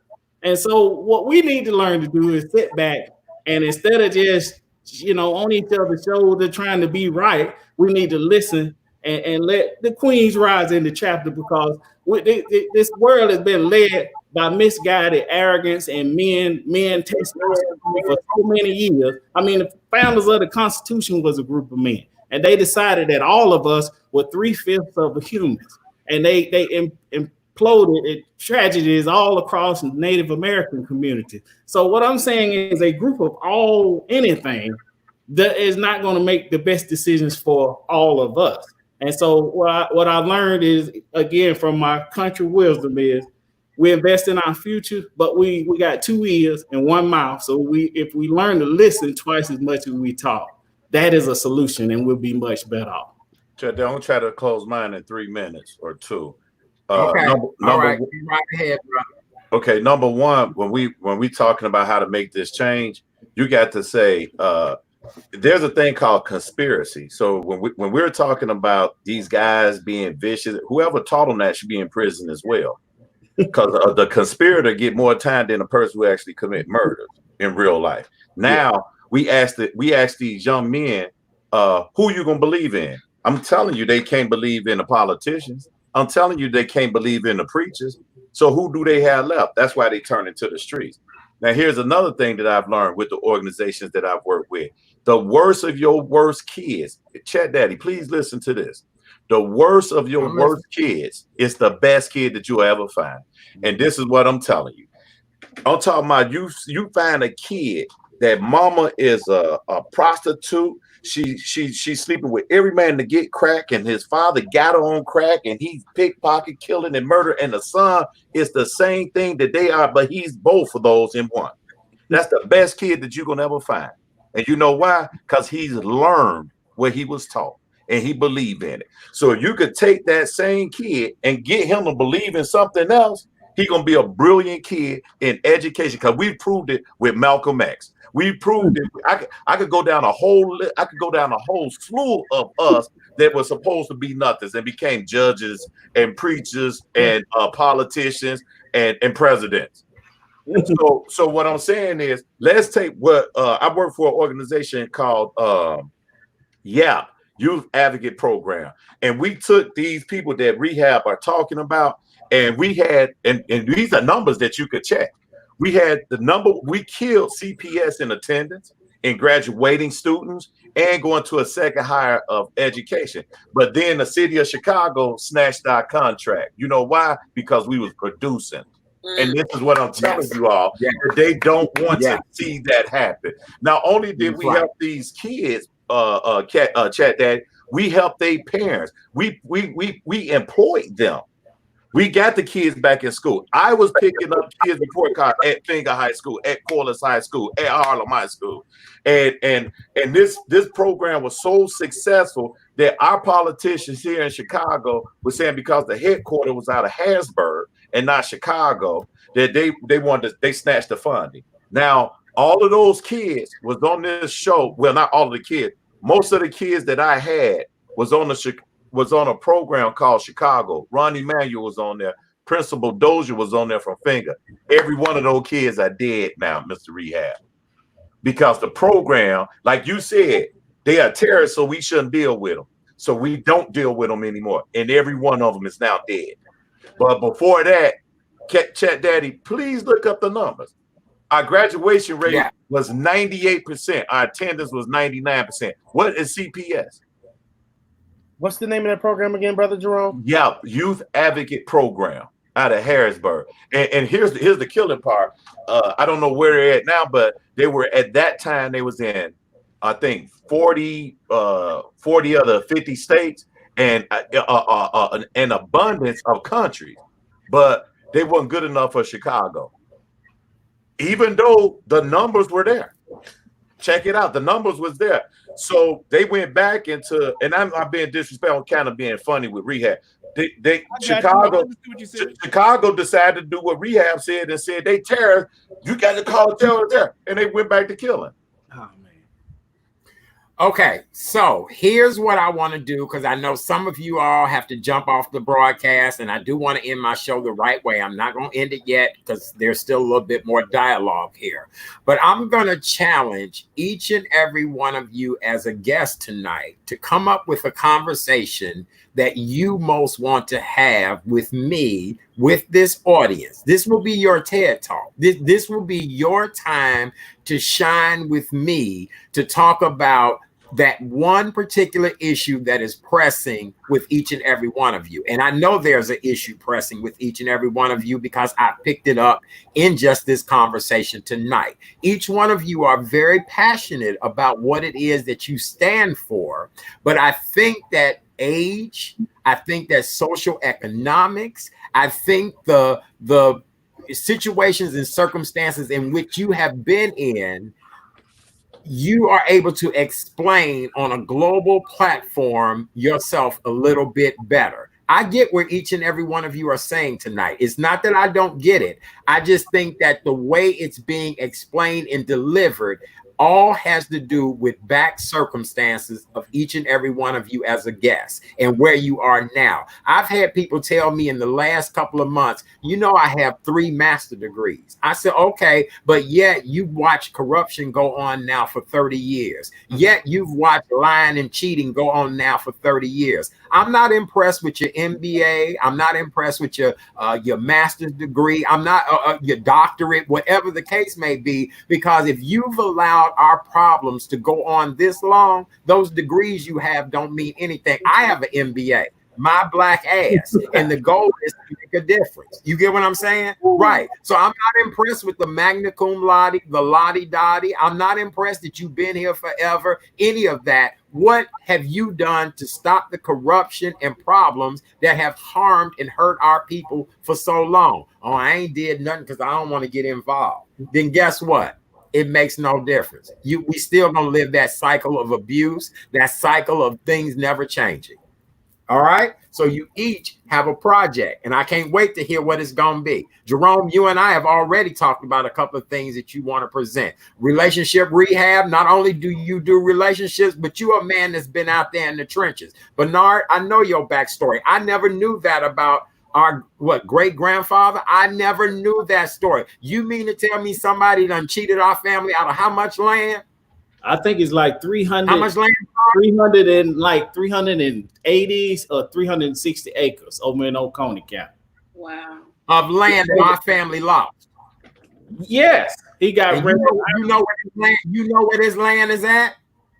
Yes, I know the proximity. Is yes. I'm coming down there to whoop everybody ass on our land. So just know, put that. As soon as I can fly again, as soon as I get a knee replacement, I'm coming to whoop everybody ass on our land. I'm coming to take it back. Wait a minute, Art, you talking? You talking, Art, or you right?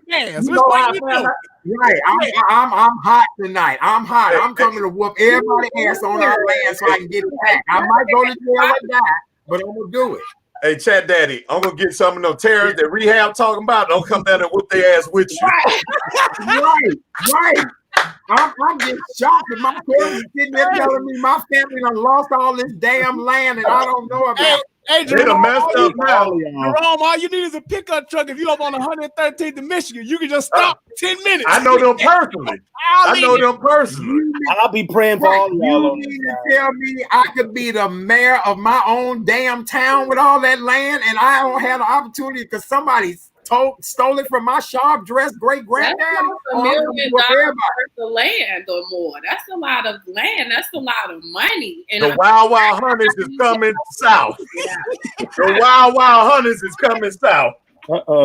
I'll tell you where you can find this information at. Benjamin E. Mays, he used to be the president of Morehouse College. He wrote a book called Born to Rebel. And it's like page 280. Well, it may be different on my computer, but his name is Asbury McCluskey. And that is our relative, Asbury McCluskey.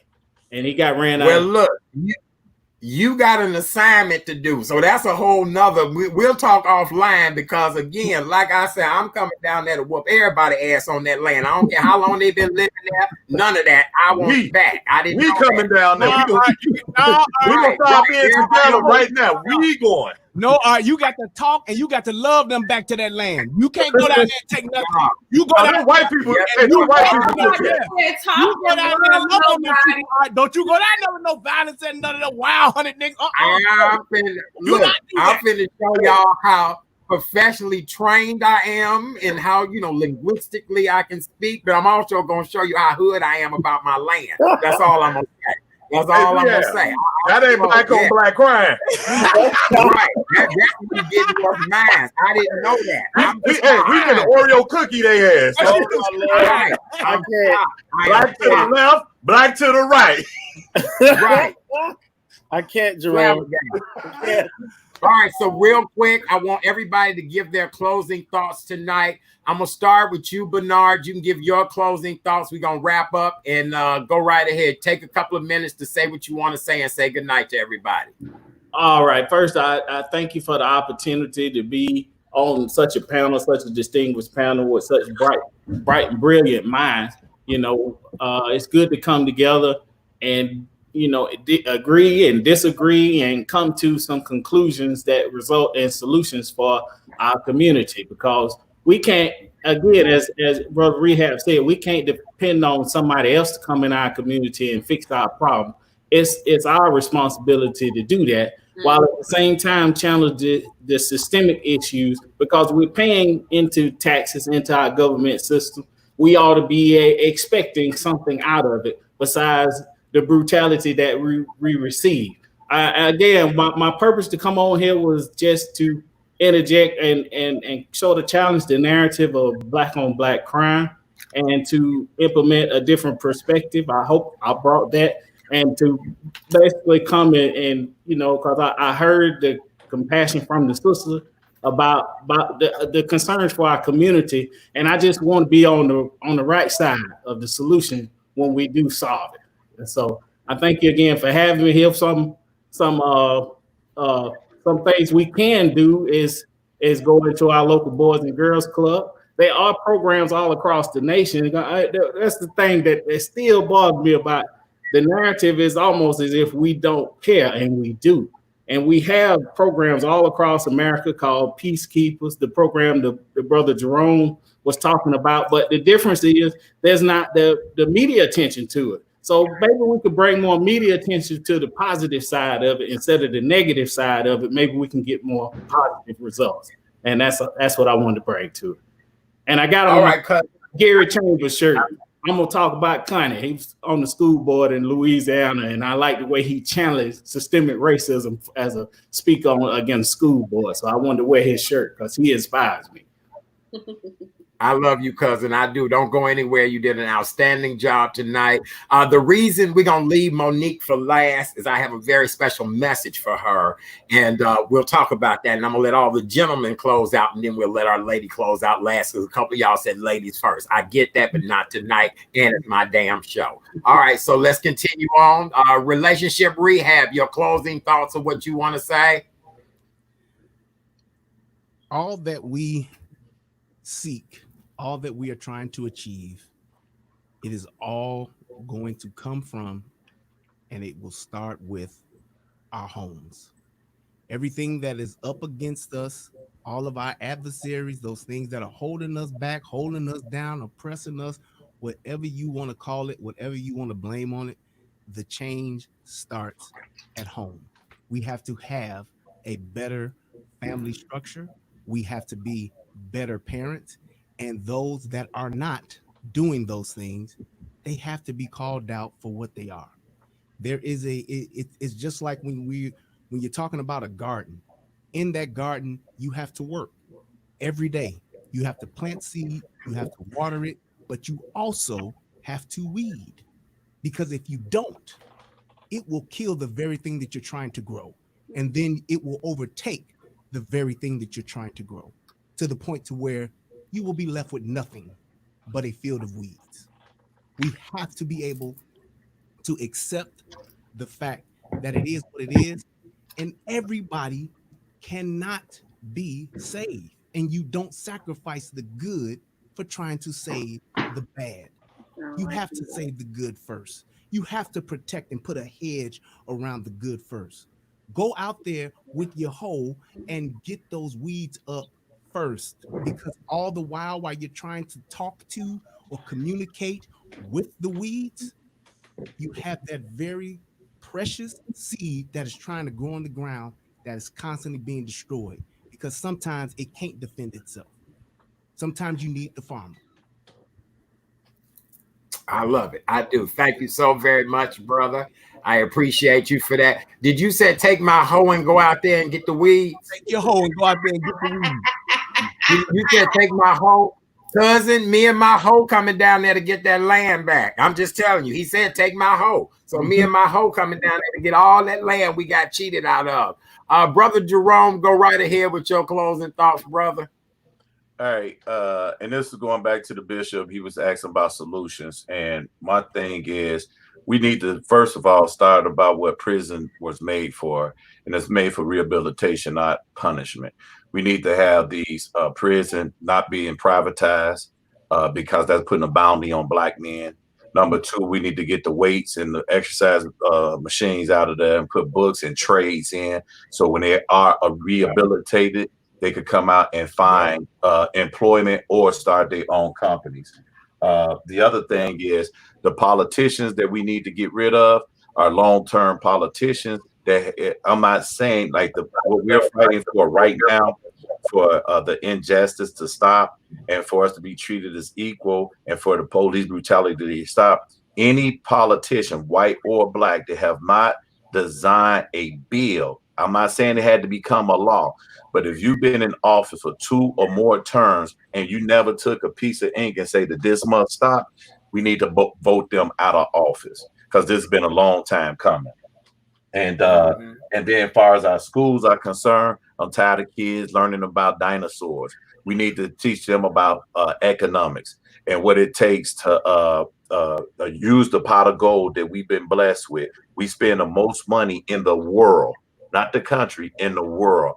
And we need to learn what supply and demand is based on. We need to get into planting seeds and growing a harvest so we can have our grocery stores, so we could start feeding ourselves. Because right now, all of that is dependent on somebody who don't look like us. I think that's the way people are catching this COVID disease that out here. I don't think it's by a sneeze or a breathe. They're either putting it in our water, our grocery, or our restaurants. We need to start feeding ourselves.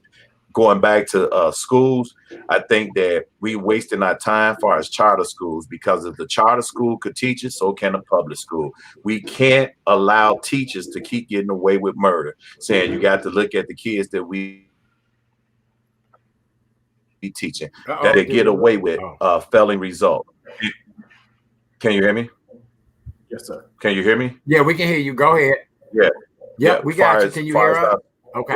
Yes. Yeah. As far as our schools are failing year after year after year, we blame everybody except the teachers, and the teachers continue getting a raise. When the charter schools are performing, they get an opportunity to get the cream of the crop, and then they brag about what they do. They're nothing special except taking more tax dollars out of our communities.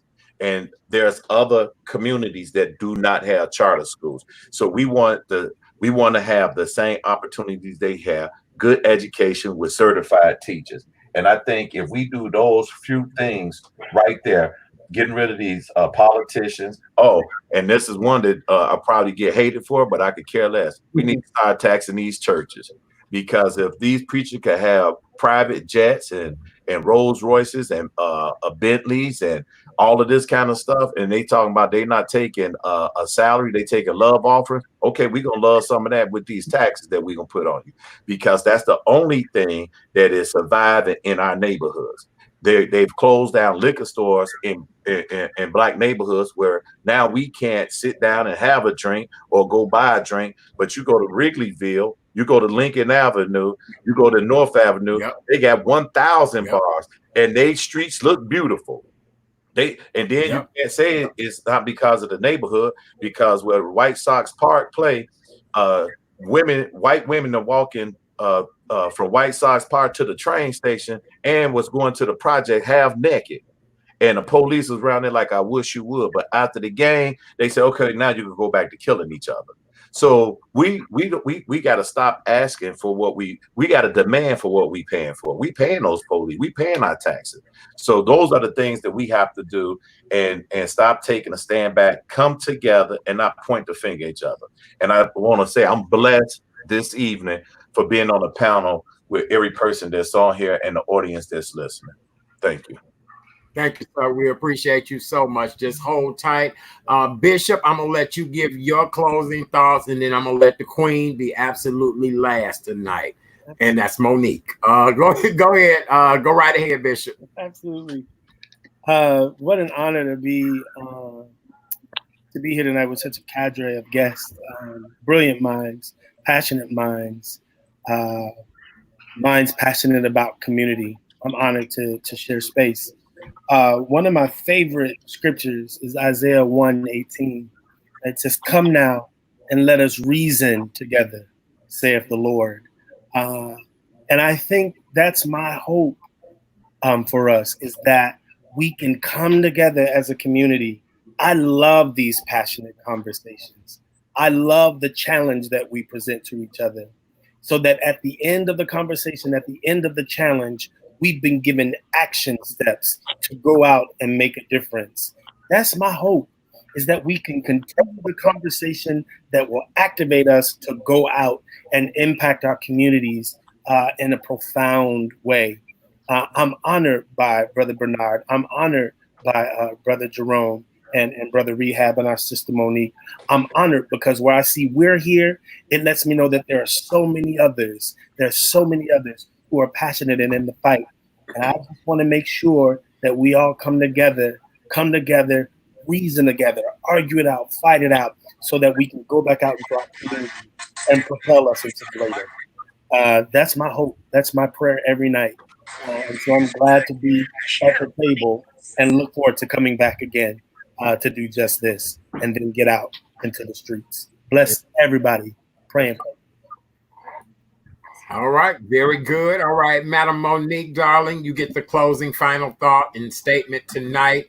Monique, I do want to say this to you. I want to apologize on behalf of just everybody tonight. You being a Black woman, I want to hold you in the highest regards. You felt as if you had been cut off several times, and I tried to commandeer the relationship conversation. A couple of people did. Sister, we don't ever want you disrespected. We love you as a queen. We hold you in the highest honor and regards, and please accept the apologies of myself and every gentleman that's on here, whether they don't think it or not. I'm apologizing as on behalf of Black men, period, to you for any harm, hurt, pain, problems, anything with this conversation or anything that has happened as a whole, and just know you are valued. Go right ahead. Okay, I want to thank you for that. I do not think that you guys have to apologize. We are having a discussion. I've cut people off as well while they were talking. I was just only saying it to say that because I'm a woman, and that's natural. Men, I'm the only woman in a group of men, and it's gonna be that way. Men are just dominant in that way, and I'm not mad at you. I'm not mad at none of you brothers for caring about what it is you have to say and what you think. I don't even really disagree with anybody, not even Rehab, about what it is he's saying. I just don't like how it's being said, and that's what I was just wanting. My last statements are this. We are all debating in different ways about one thing that we all agree on, and then that's that it needs to be a change, an effective change in our community, an effective change for our people, something that we can actually see and feel. We're not just talking about something that, again, that we're protesting and starting groups and things just not going anywhere. But until we identify why things are, if you're going to continue to ignore the reasons for things, then those reasons will remain a problem. They will remain there. And as far as us being a garden, we don't plant weeds in our garden. They just appear there. So I feel like we are all seeds. And if you have something that may go bad or may start to look to go bad, I'll use my plant as an example. It started to look bad. It wasn't getting enough water. It wasn't getting enough sun. And so now it's laying down and it's all hanging over the pot. Why? Because it is dying, because no one cares about it. No one has shown it the proper care. But when you go get your water, you put it in the sun, then guess what? You start to see some growth. Is it going to completely heal overnight? No. But there is going to be some hope for it. And so the farmer.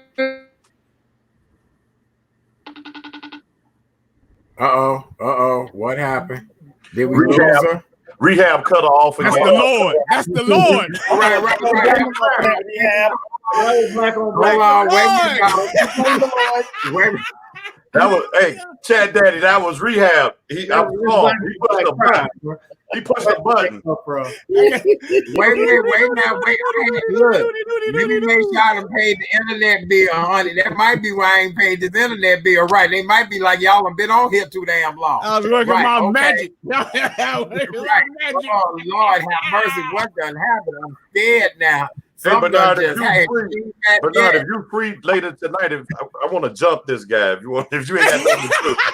Black crap. Now listen. Okay, gentlemen, let me close out tonight's show. I don't know what happened with Monique. Wait a minute, let's see if she come back. Let's see. Oh Lord Jesus, what done happened? I done heard it all. Okay, and my internet bill. Joey Woodford said the button. Right. Look, don't be trying to tap in my internet over here. Right. Hey, let me see. I don't know. She's speaking in the chat. Right. Okay, hold on. Let me see. We lost her. Okay. No, she in the chat. I can read it. She say, Rehab, don't let me catch you on the street. Right. I got my Thanos glove on. I snapped my fingers.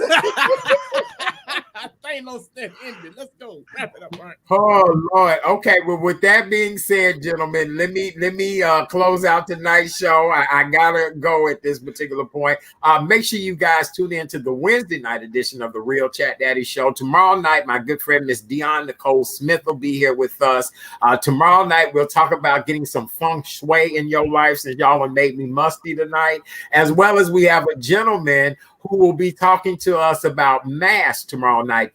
protective masks, the shields. He'll be telling us the quality of them, how they protect us, what they're used for, all of that. Tomorrow night is all about the mind, body, and soul. So make sure you guys tune in tomorrow night, 7 p.m. Central Time.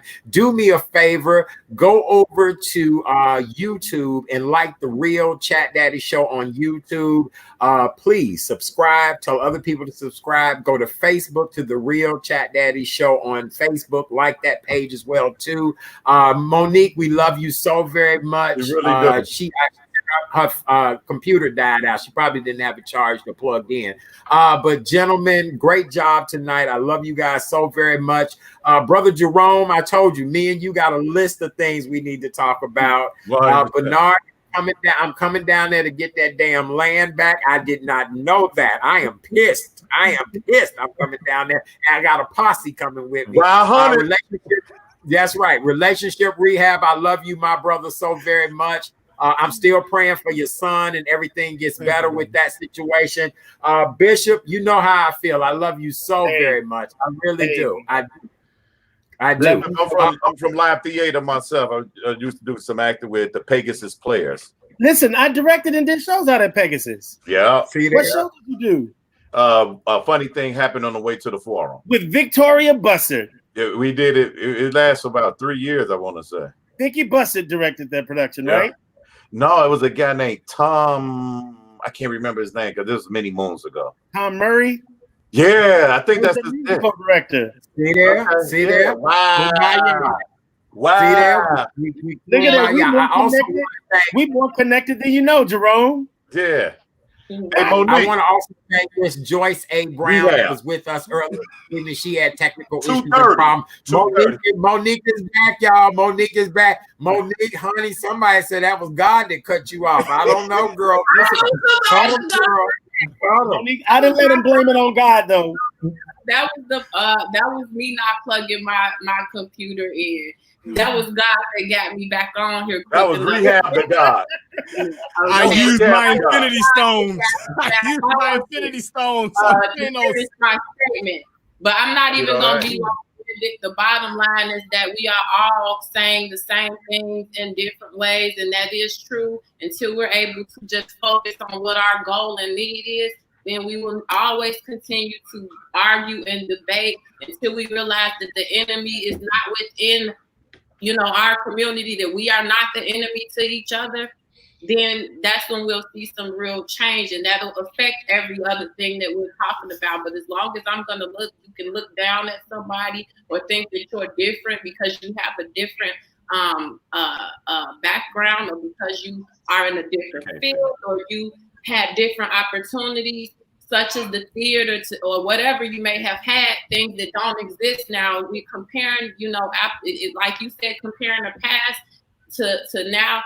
You think that's different. I think it's different for us to compare situations of the 50s and 60s to the situations now. The communities have changed. The expectations have changed. What resources we have changed. And so the bottom line is, the one thing that remains the same is that we are at the bottom of the totem pole. We do not love each other. We do not effectively complete the changes that we start. We let things start and then we just don't finish them. We're easily distracted.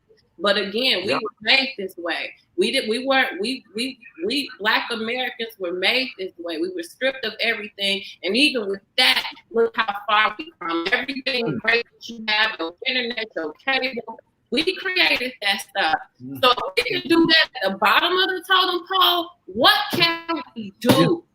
What can we do with fair chances, with resources, with education, with self-love? What can we do? Limitless things. Mm-hmm. That's all. Woo. All right. Well, with that being said, now I gotta go to the bathroom, so I'm gonna have to let y'all go. I ain't know we was gonna be this long. Y'all know I'm old. I got a short bladder now. So on behalf of all of my amazing guests tonight, thank you so very much, Monique, Jerome. Thank you, Relationship Rehab. Thank you, Bernard Sims, Bishop. I see your new name. Yeah, I see it. When I come on your show, I'm gonna leave that.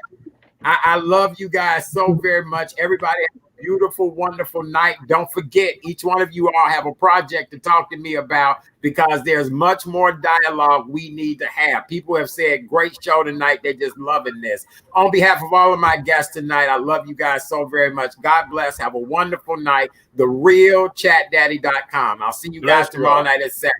Have a great night, family. Good night. Great conversation tonight. Bless everybody, even you, Rhea. Everybody. Y'all are men. Y'all are